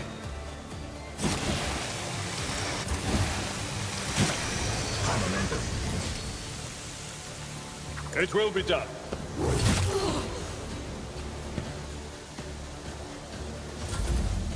Emperor, protect me! For now.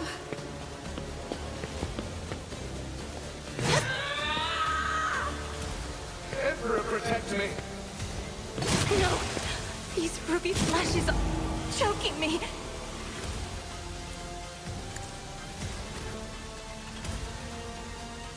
I'm not accustomed to being ordered around. Another fur painted black.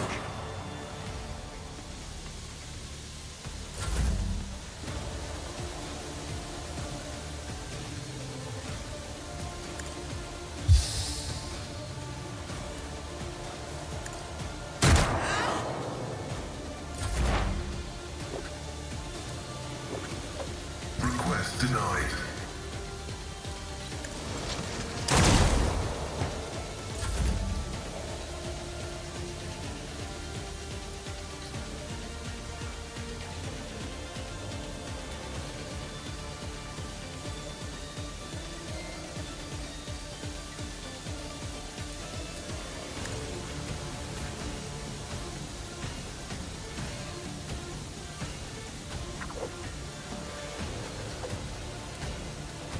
cannot serve you in this way.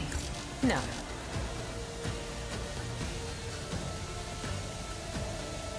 As the tenants demand.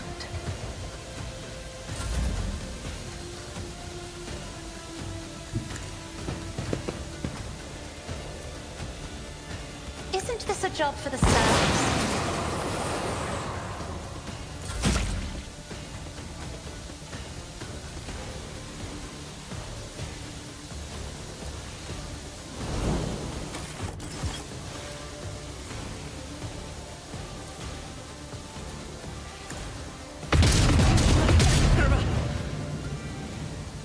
There is only death, yours or mine. Death comes in silence.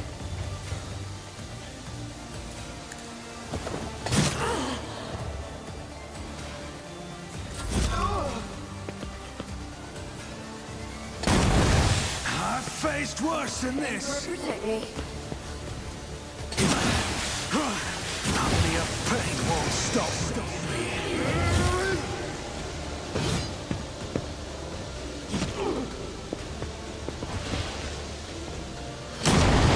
Become like fire. Just a minor setback. My place is at the fore. At your beck and call. Victory is imminent. Don't touch me!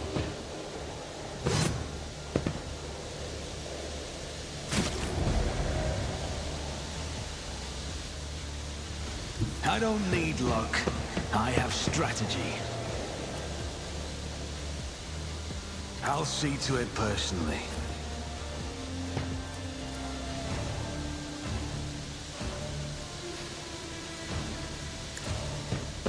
This is just too much for me.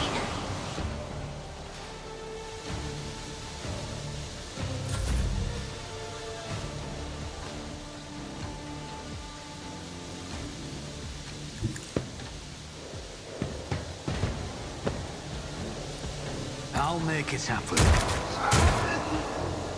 Flesh is weak, yet iron knows no pain.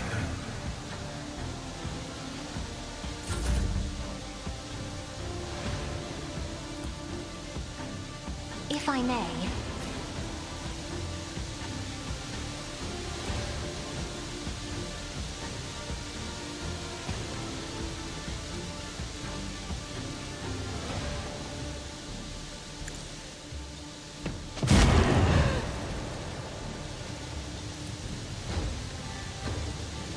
As the Emperor commands, I act.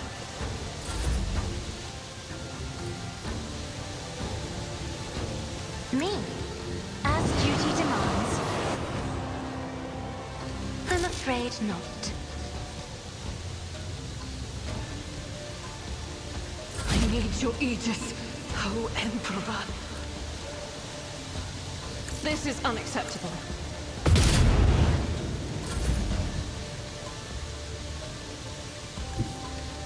A dance of blades and shadows. Trust me. The shadows will speak. My blade whispers your name.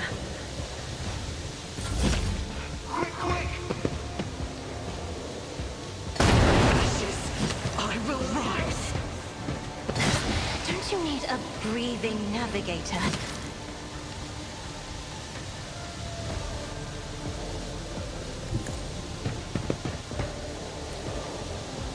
It will be done.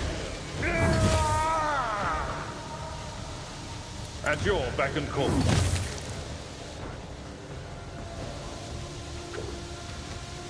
My heart still beats.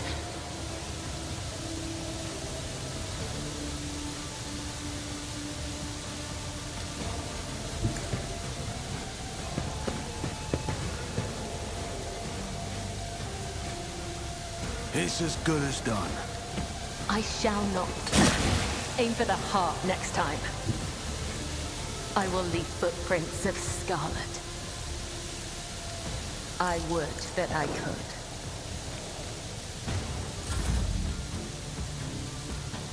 I won't stand for it. Reading damage to bulk.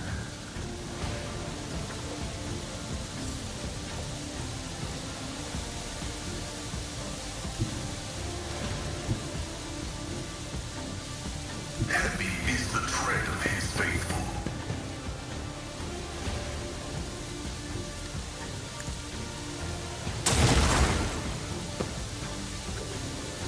The Omnissiah comprehends all.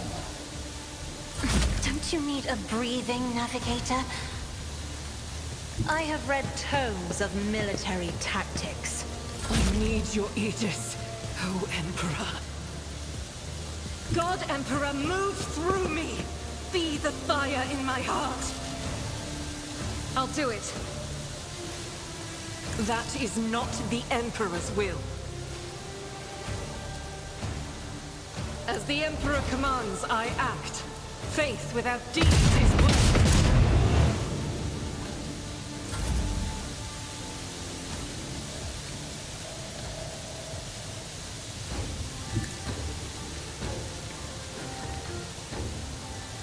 This goes against the tenets. No.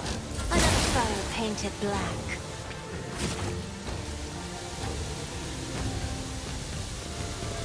I feel nothing. Fear nothing.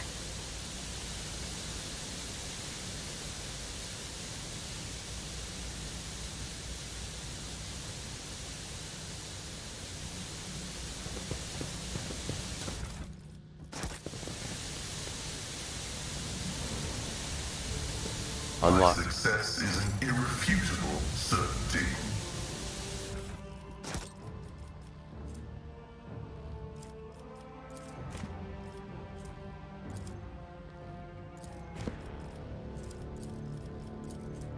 This thin pamphlet exudes a faint caustic smell, likely that of fresh inscriber ink. Our being is steeped in degradation, and no longer can we imagine existing outside it. Are you capable of perceiving the depths to which this heinous miasma has rooted itself in our lives? Pompous aristocrats indulge in despicable revelries behind their tall palace walls, and planetary masters vie to possess the greatest luxuries while you and your family choke on your corpse starch slop after a grueling work shift. Millions of soldiers die in the dirt to combat xenoprofanity while their commanders, their duties forgotten, squabble among themselves. This thin pamphlet exudes a faint caustic smell, likely that of fresh inscriber ink. Our being is steeped in degradation, and no longer can we imagine existing outside it. Are you capable of perceiving the depths to which this heinous miasma has rooted itself in our lives? Pompous aristocrats indulge in despicable revelries behind their tall palace walls, and planetary masters vie to possess the greatest luxuries while you and your family choke on your corpse starch slop after a grueling work shift. Millions of soldiers die in the dirt to combat xenoprofanity while their commanders, their duties forgotten, squabble among themselves, seeing every death as nothing more than a stone in the monument of their own glory. Scholars pursue forbidden and mind-twisting knowledge, the righteous break their oaths and spread lies, arbits thieve worse than any criminal would, and you are sullied by vicious degeneracy of which you are not even aware. This pernicious rot is all-pervading, for there is none who has not succumbed to it. Does it frighten you to be in their midst? In our midst? Will you carry on calmly living in this impious loathsomeness, hiding your gaze from the world and hiding the world from your gaze? Will you become like a mindless servitor, or will you honestly realize the sheer baseness and repulsiveness of creation? And then you will renounce your former life. And you will accept your new self. And relinquish your worldly affairs. And follow the road that was paved for us by part of the Shadow Quarters, the poorest of Footfall's asteroids, has been placed under quarantine. The authorities suspect an outbreak of disease or an infestation of parasites.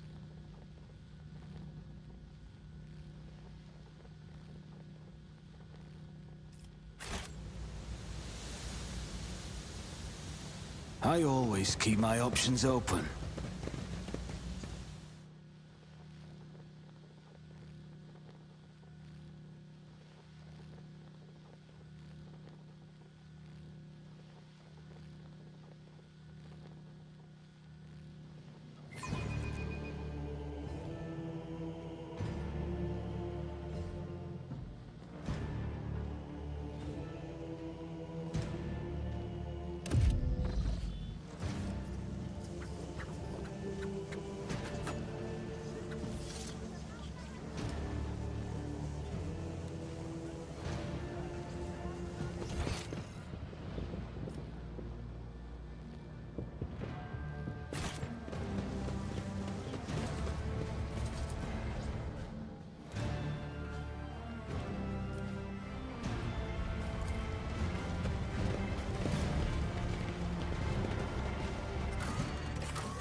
rise to the top or get left in the dust.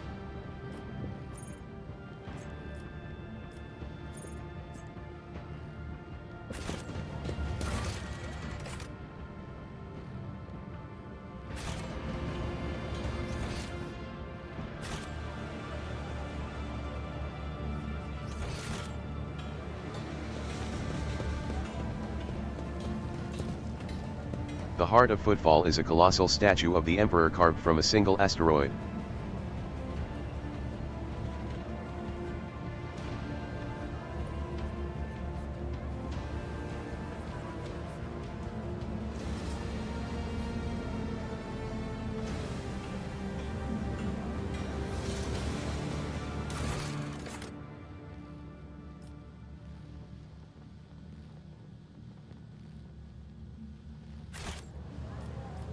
One of the many altars. It looks better tended than most places on Footfall.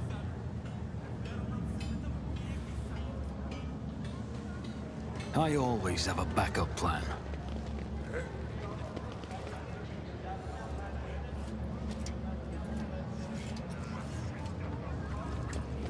God Emperor, can you hear me? If you can, take me as quick as you can. What's the news? It's been a long time since we had visitors from Calixis.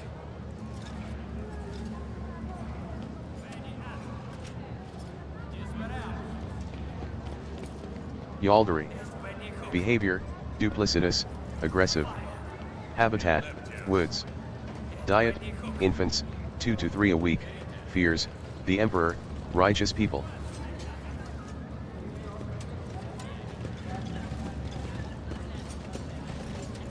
Like pretty flowers overgrown with weeds, the halls of Footfall's former palaces and temples have been overrun by the shabby houses of the present-day inhabitants.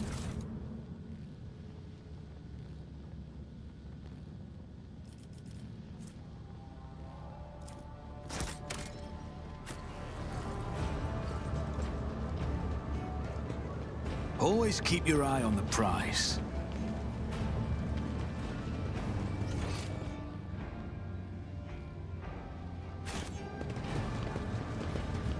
Footfall's levels are situated between huge supports resembling scaffolding. It seems a new concept for the interior design was started before the previous one could be implemented.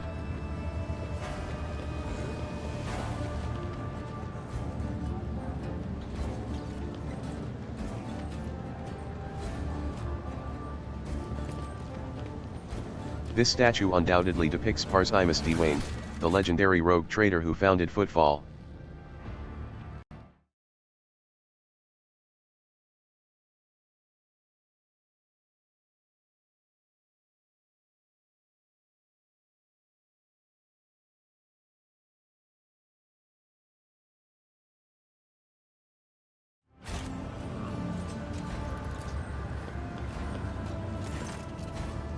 The sight of this cogitator would be enough to break any tech priest's heart. The machine is leaning slightly to one side, grimy, covered in scrawled drawings, with frivolous writing scratched here and there on the casing. Several keys are missing, and the rest are coated with dust. While you're pressing the keys, the cogitator appears dormant, but as you enter the last letter of the second word, it suddenly comes to life.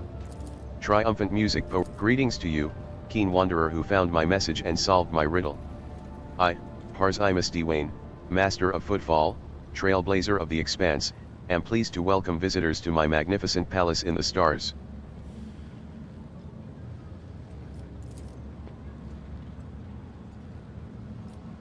Footfall is my great creation. It is what marked the beginning of the Imperium's triumphant march into the Coronis expanse. You are here because you managed to discover the message in the Almanac of Footfall published on my orders and find the caches I had installed at select sites. You have seen the view from the dome of the great cathedral, the void-piercing arches of the Providence Bridge, the stars' cold gaze through the windows of the small key. Only thus, step by step, can one experience the scale and the elegance of my creation.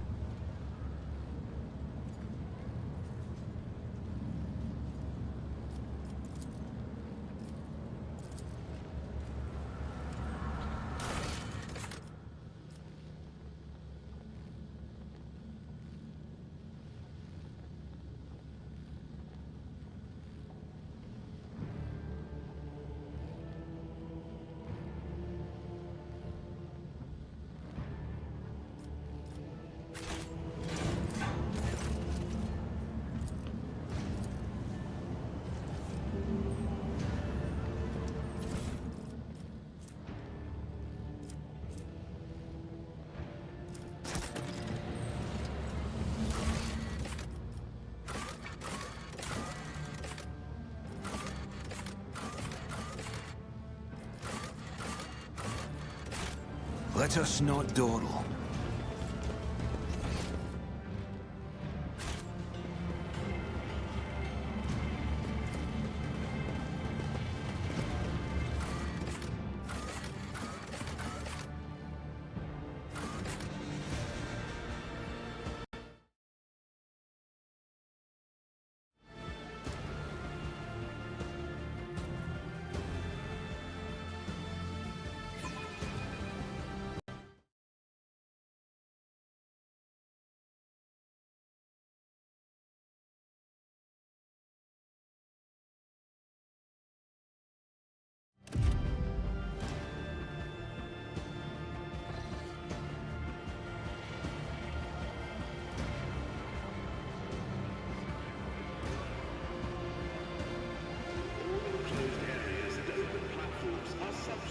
My Auspex has detected something.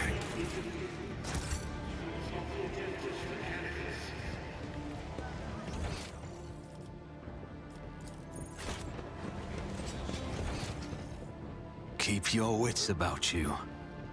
Form A/716B is valid for up to 11 hours from the placement of the stamp. You have submitted it after 14 hours and 8 minutes. That's Your how cargo it's done. registration request is denied.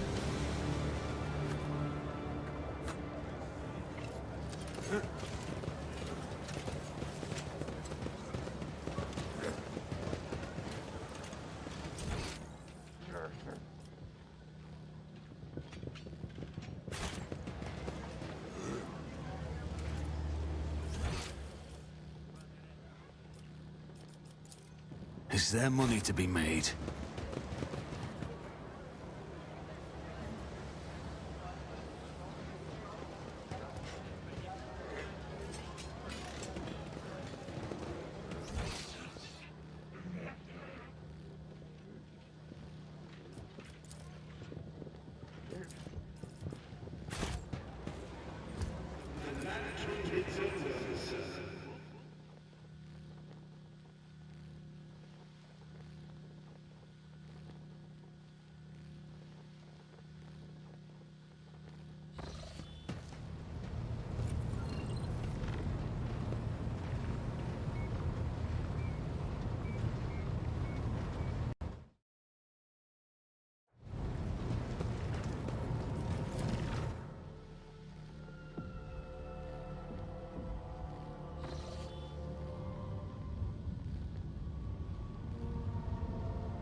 How do you intend to study this disease? Forius is the officer in charge of all matters of health on this ship.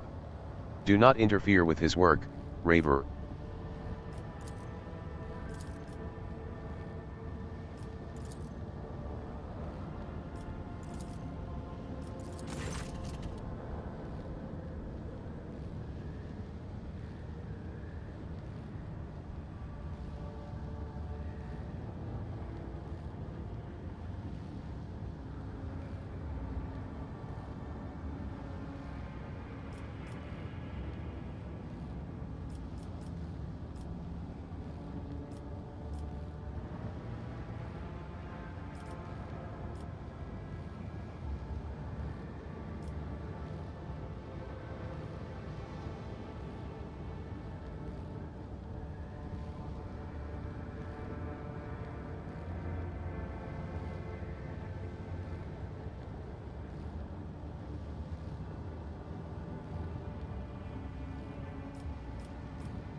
The rumor of Lady Theodora's presence on the voyage ship has been circulating for a long time and appears to be a deliberate provocation rather than an ordinary drunken ramble.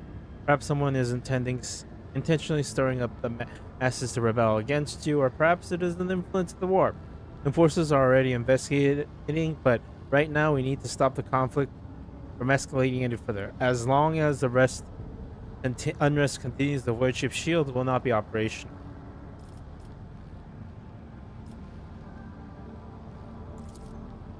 Commander Seneschal will say that there are no in this case the clans are in danger during the entire voyage ship.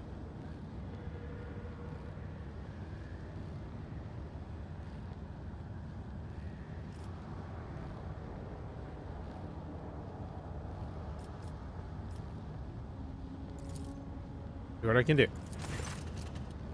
My apologies, Lord Commander. Forces report that your elderly pet is in a foul mood and is moving towards the captain's bridge. We don't dare to stop her, but I expect that you to come destination ahead.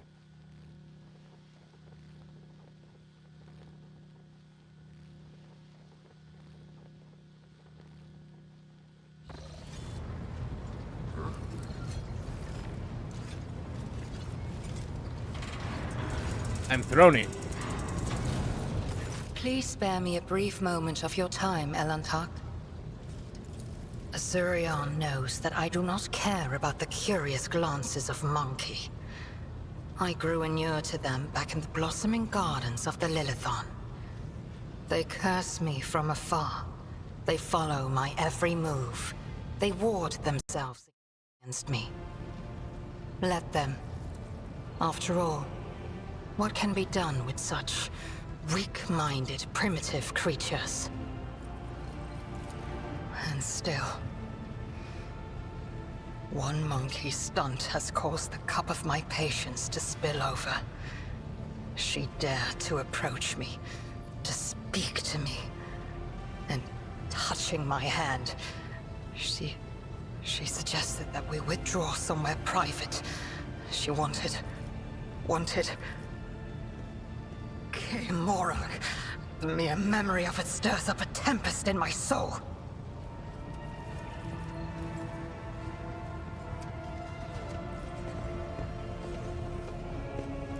I accept your words, Elantak. And still, try to imagine, Elantak, being lusted after by a wild beast. It is foul, disgusting, so vile that it makes your very soul shudder.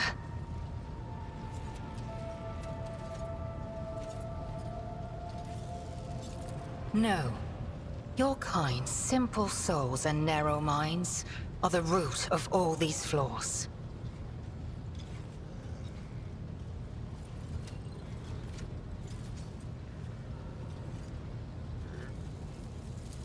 Narrow minds and simple souls. Every day, I feel as if I am caught in a trap, surrounded by a pack of wild animals. I am prepared to pay this price to find my kin, but everything has its limit.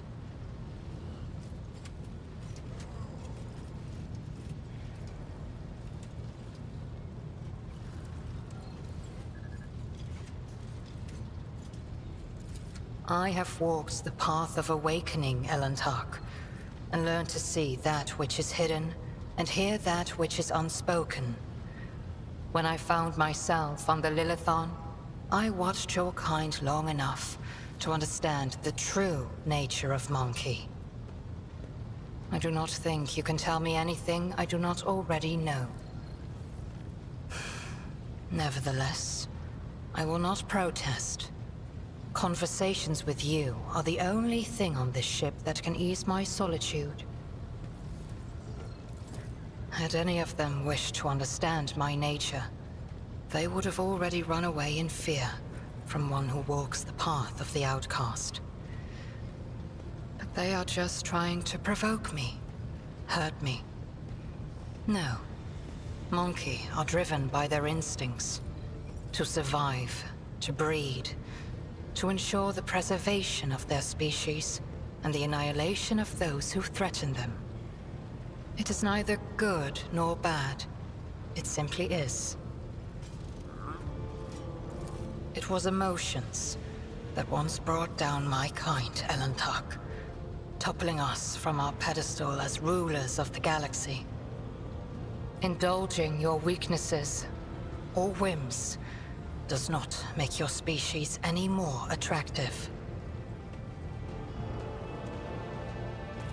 Elantark, please understand that I do not find Monkey attractive. The mere thought of being intimate with one of your kind...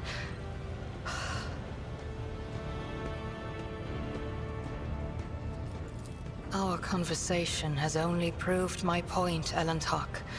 That Monkey and the children of Azurian are as different as night and day. Eldari do not simply see the world differently. What do I see? Your words ring with the desire to know the soul of another. But will you be able to comprehend my answer?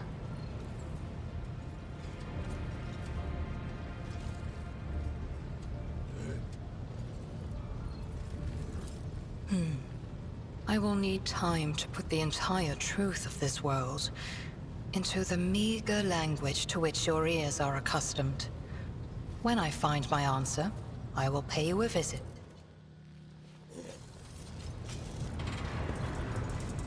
Is there a way for me to throw around?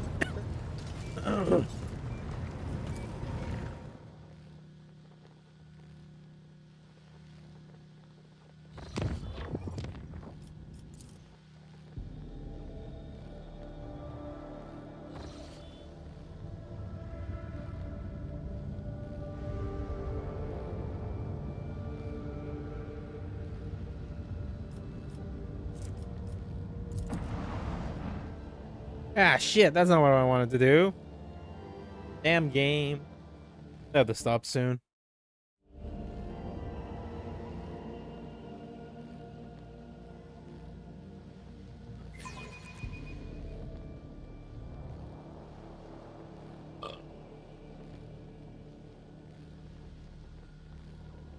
Let's make them regret ever crossing our path.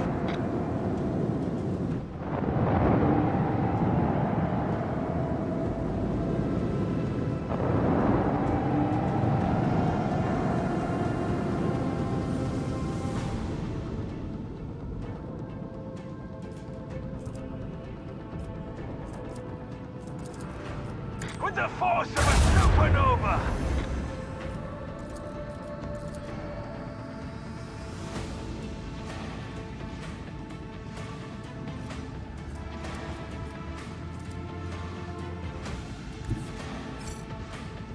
All hands, prepare for acceleration.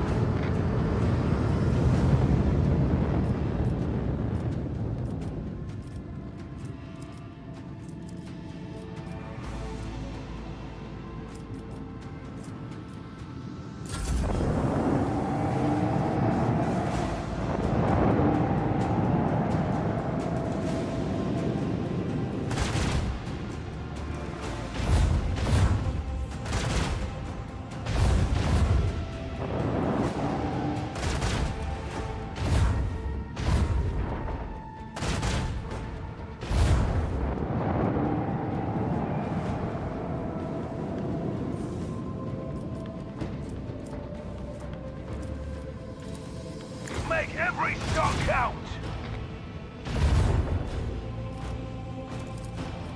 Let them taste our fury! Changing course, disengage. Let's live to fight another day.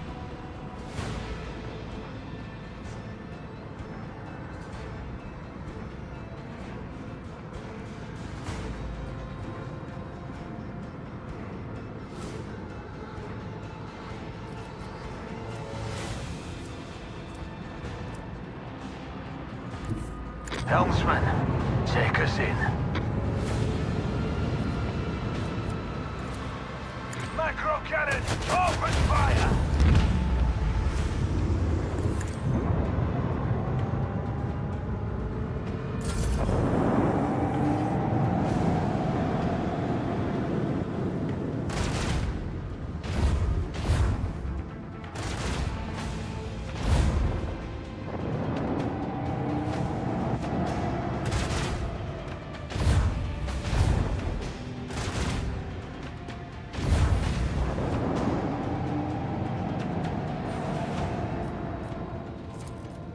Make every shot count. Let them taste our fury. Activate the Geller field. Emergency warp jump in 3.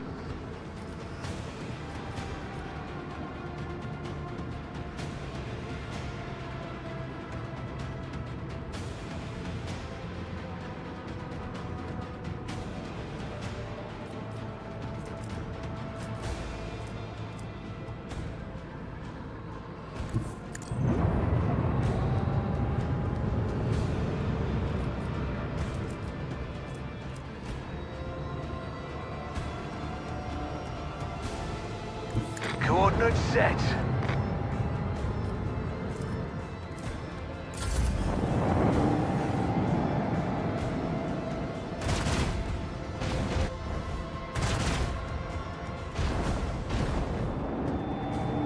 Three.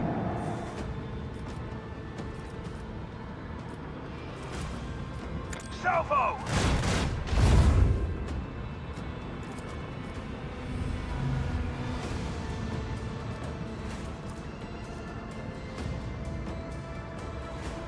Helmsman, take us in.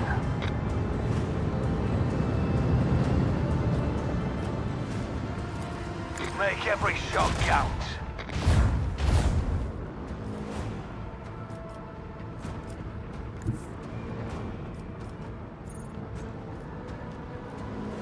All hands, prepare for acceleration.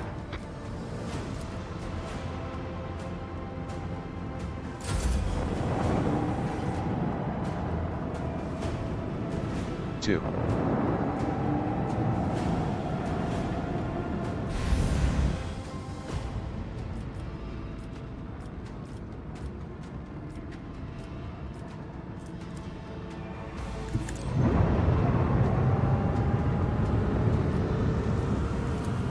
Macro cannon, open fire!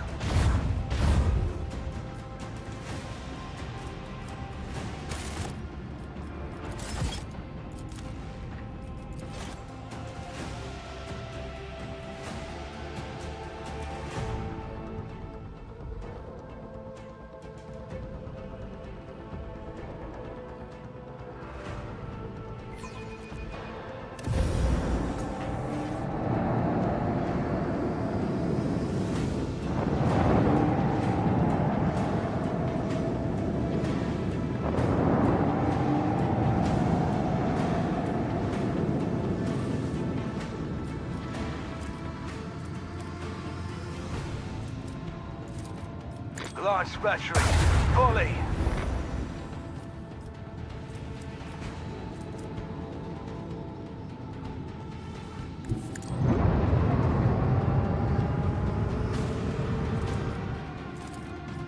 Salvo!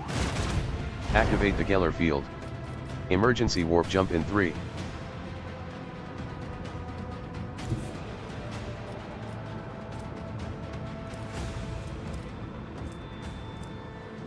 Coordinates set. Let them taste our fury. Macro cannons, open fire!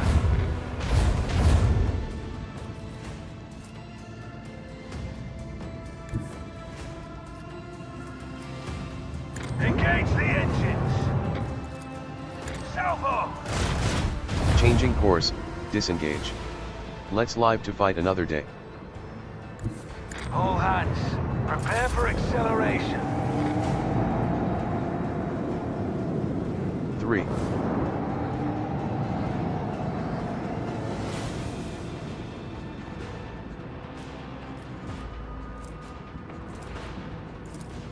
Make every shot count.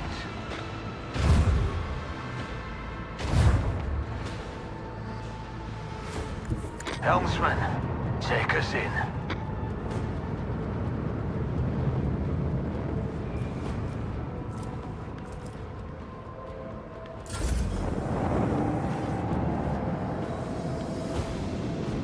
Two.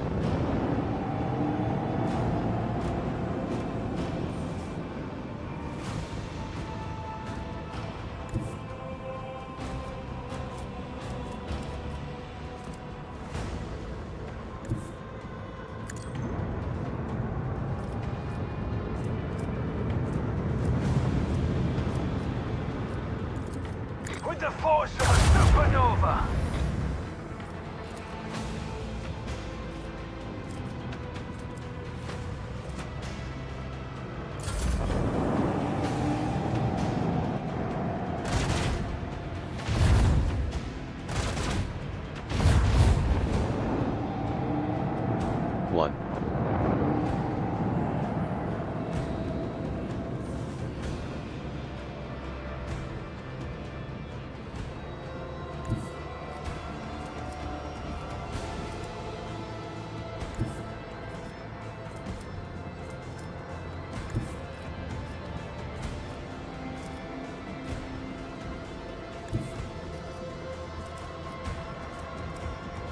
All hands, prepare for acceleration.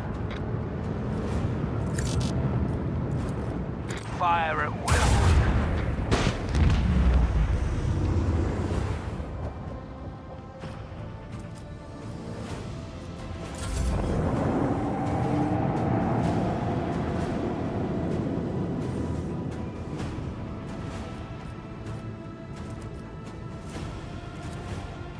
Macro cannons, open fire.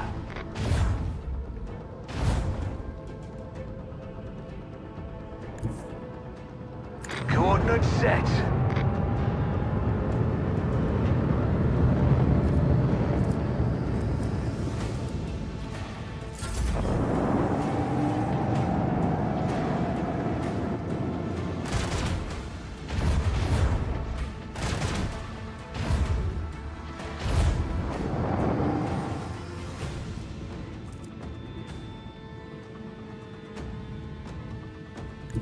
Helmsman, take us in.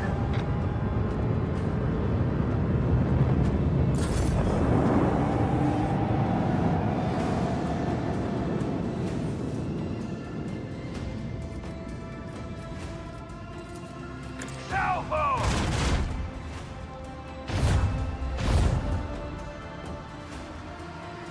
Engage the engines.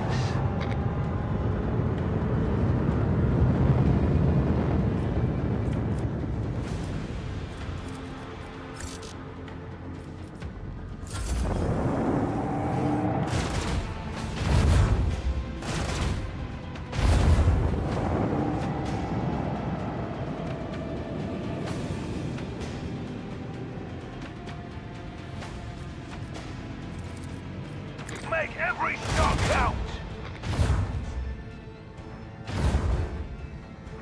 All hands prepare for acceleration!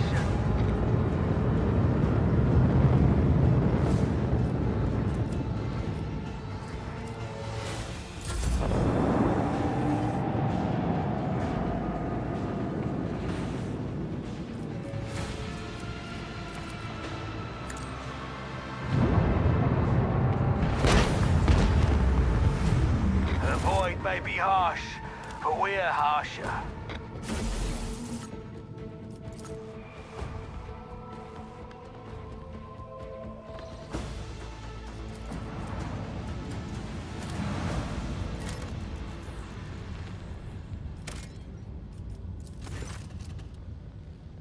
Imperium cartographers and chroniclers know this place well.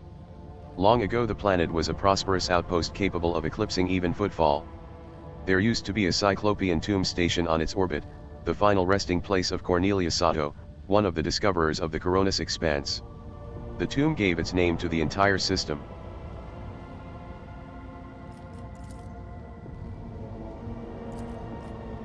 However, about 400 years ago, an unknown cosmic body rammed into the station, causing it to collapse onto the planet.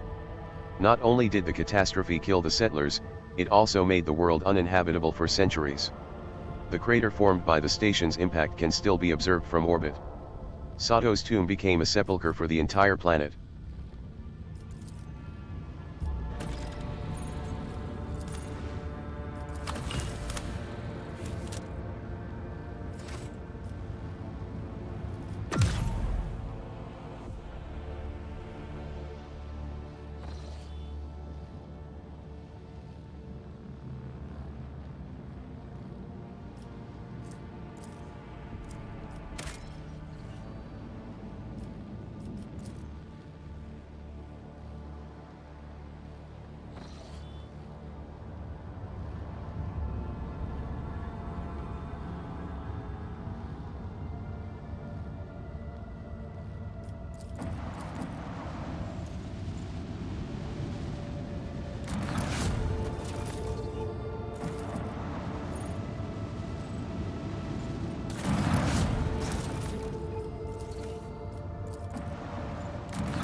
What the?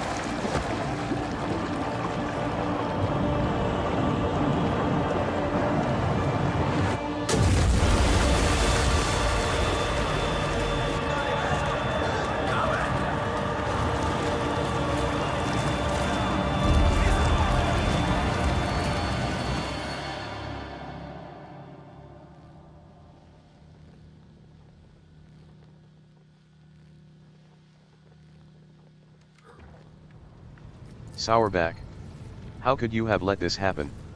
An assassination attempt upon the rogue traitor, in his own chambers, right under the noses of your enforcers? A fierce growl rumbles deep in Abelard's throat.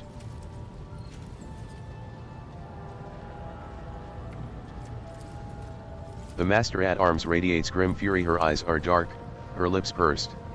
With a practiced hand, she removes the maul from her belt and offers it to you.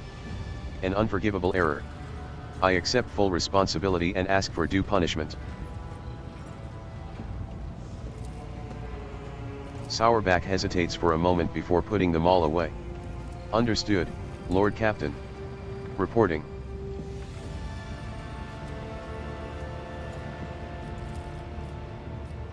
All adjacent decks have been isolated. We have begun our search for the culprit, and have set up investigation headquarters on the officer's deck. The substance has been analyzed and confirmed to be blood containing traces of major mutations. While it poses no risk of infection to your lordship, the very presence of such genetic aberration on board is a serious threat to the safety of the ship and must be addressed promptly.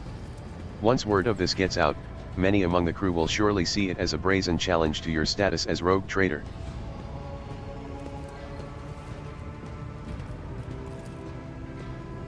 The heresy of mutation. Mutants are vicious beasts who sow only ruin and death. They are devoid of all humanity, and the vile blood that runs through their veins feeds their unclean thoughts and urges. Numerous accounts speak of entire colonies falling prey to bloody uprisings staged by these creatures, all because their governors were too squeamish to order genetic purges. You don't say. I wonder why somebody we don't consider human and exterminate by the thousands would think to revolt. What a crazy mystery.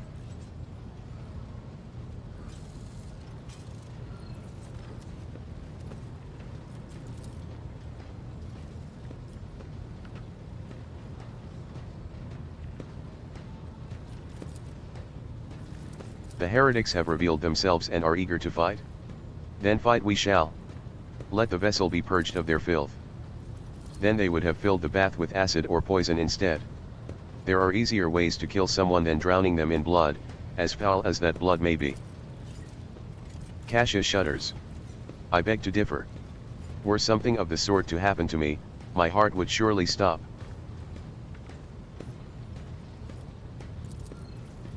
As one, every enforcer present gets on their knees. Lord Captain, this incident has cast a shadow on our honor. We only ask for one thing, a chance to absolve ourselves of our guilt. Allow me to head to the officer's deck at once so that I may lead the investigation personally.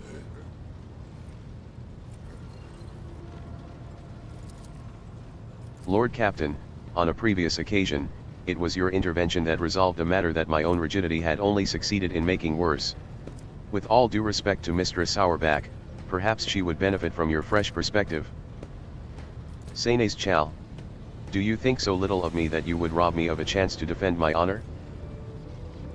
I am curious to see the Master in armed action, or preside over the event.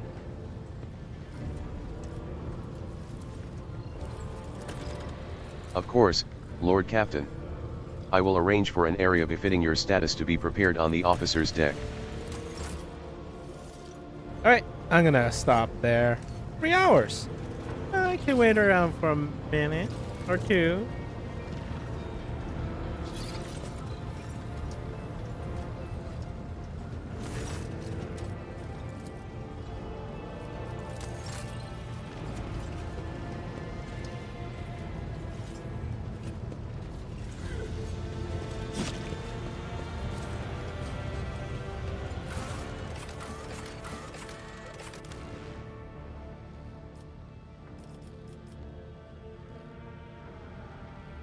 Maybe I should start leaving Argenta.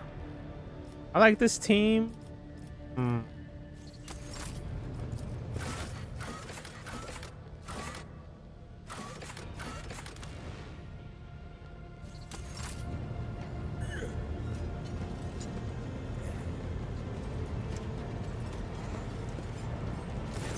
Allow me to thank you again for helping me with the cargo, Shireen. I am sure the Ashmags who squirreled away my goods won't give up so easily, and I'll hear more about their scheming yet. Let's strike a deal, Shireen. I will watch your back, if you do me a favor and watch mine. Well, enough jokes. Is there something you wanted? Oh, Shireen, I did manage to spark your interest. Allow me to invite you to a more private place. My words are meant for your ears alone.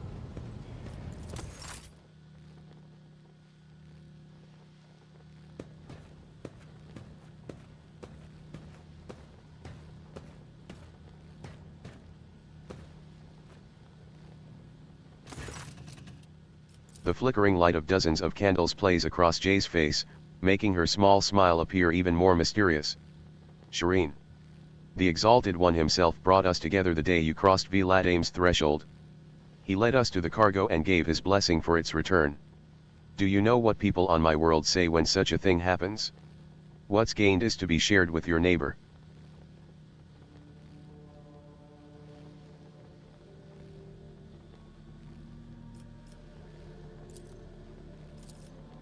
She points at the containers in front of her. One contains a polished Ildari rifle, a rare model, and the other holds an ornate sword. I am sharing what I've gained with you. Please accept these humble gifts in honor of our wildly successful, though suddenly struck, friendship.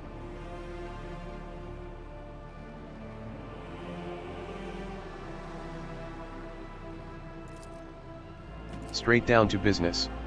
Not even any prelude. Oh, Shireen. If there were more dealers like you on Footfall instead of people who just like to hear themselves speak, I'd get twice as much done.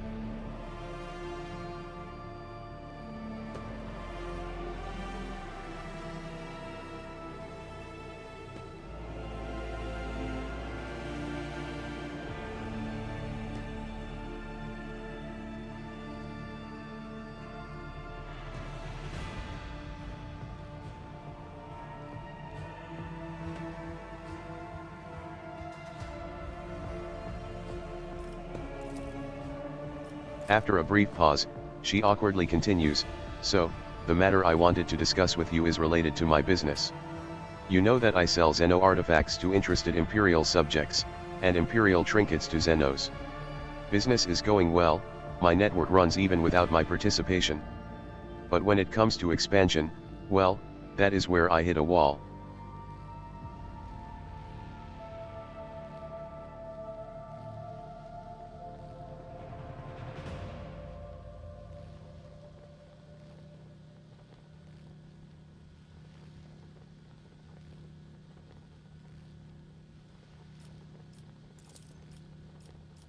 Rivals, envious of my success.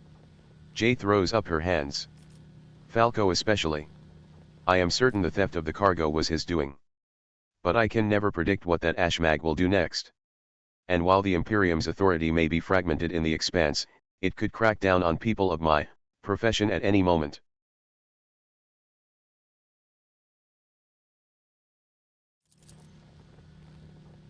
Exalted One forfend. Could such a lowly servant of the Emperor use the radiant bearer of the warrant, like some kind of tool? The other way around, however, if the rogue trader put in a good word for me with the servants of the Adeptus Administratum, I could become an official trade representative of the Imperium. Just imagine it, a little scrap of paper will offer me and my agents protection against Ashmag schemes, far better than any refractor field. And even the Inquisition will have to think twice before they mess with me, because I'll be a representative of the law in my own right.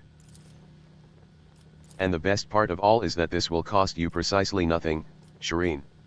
All you have to do is stop by the Administratum Palace and obtain a certificate from the Master of Seals. My informants tell me that the palace is located on Dargonus, your capital world. You see how everything has aligned so wonderfully. And, of course, I will repay you in kind.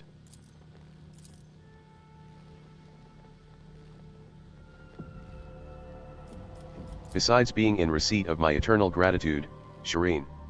Jay playfully raises a brow. Won't it be beneficial to have someone in your retinue with the weight of authority behind them, rather than just another pawn? One slip of paper and I will be able to extend my network to systems far beyond Footfall. My agents will be your eyes and ears throughout the expanse.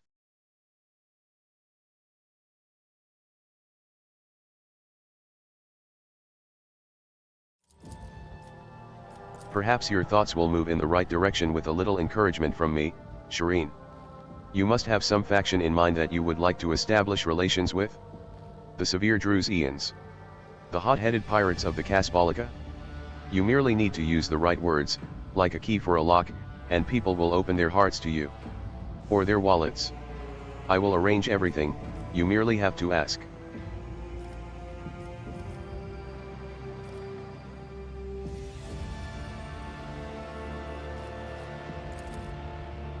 Not a problem, Shireen.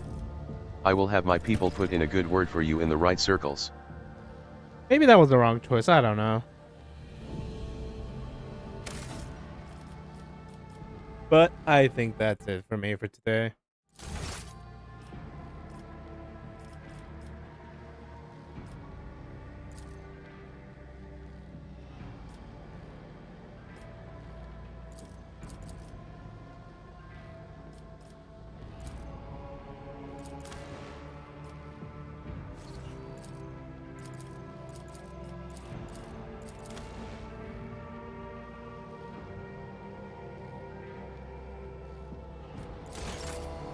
I'm gonna end it there. Alright, I'll be back tomorrow, most likely a little later. Around 1 again. I'm gonna play more Rogue Trader. Unless I have something else I want to play. Anyways, thank you for watching. If you can, like, subscribe. Have a good morning, evening, afternoon, and night, wherever you are, whatever you're doing. And good. Bye.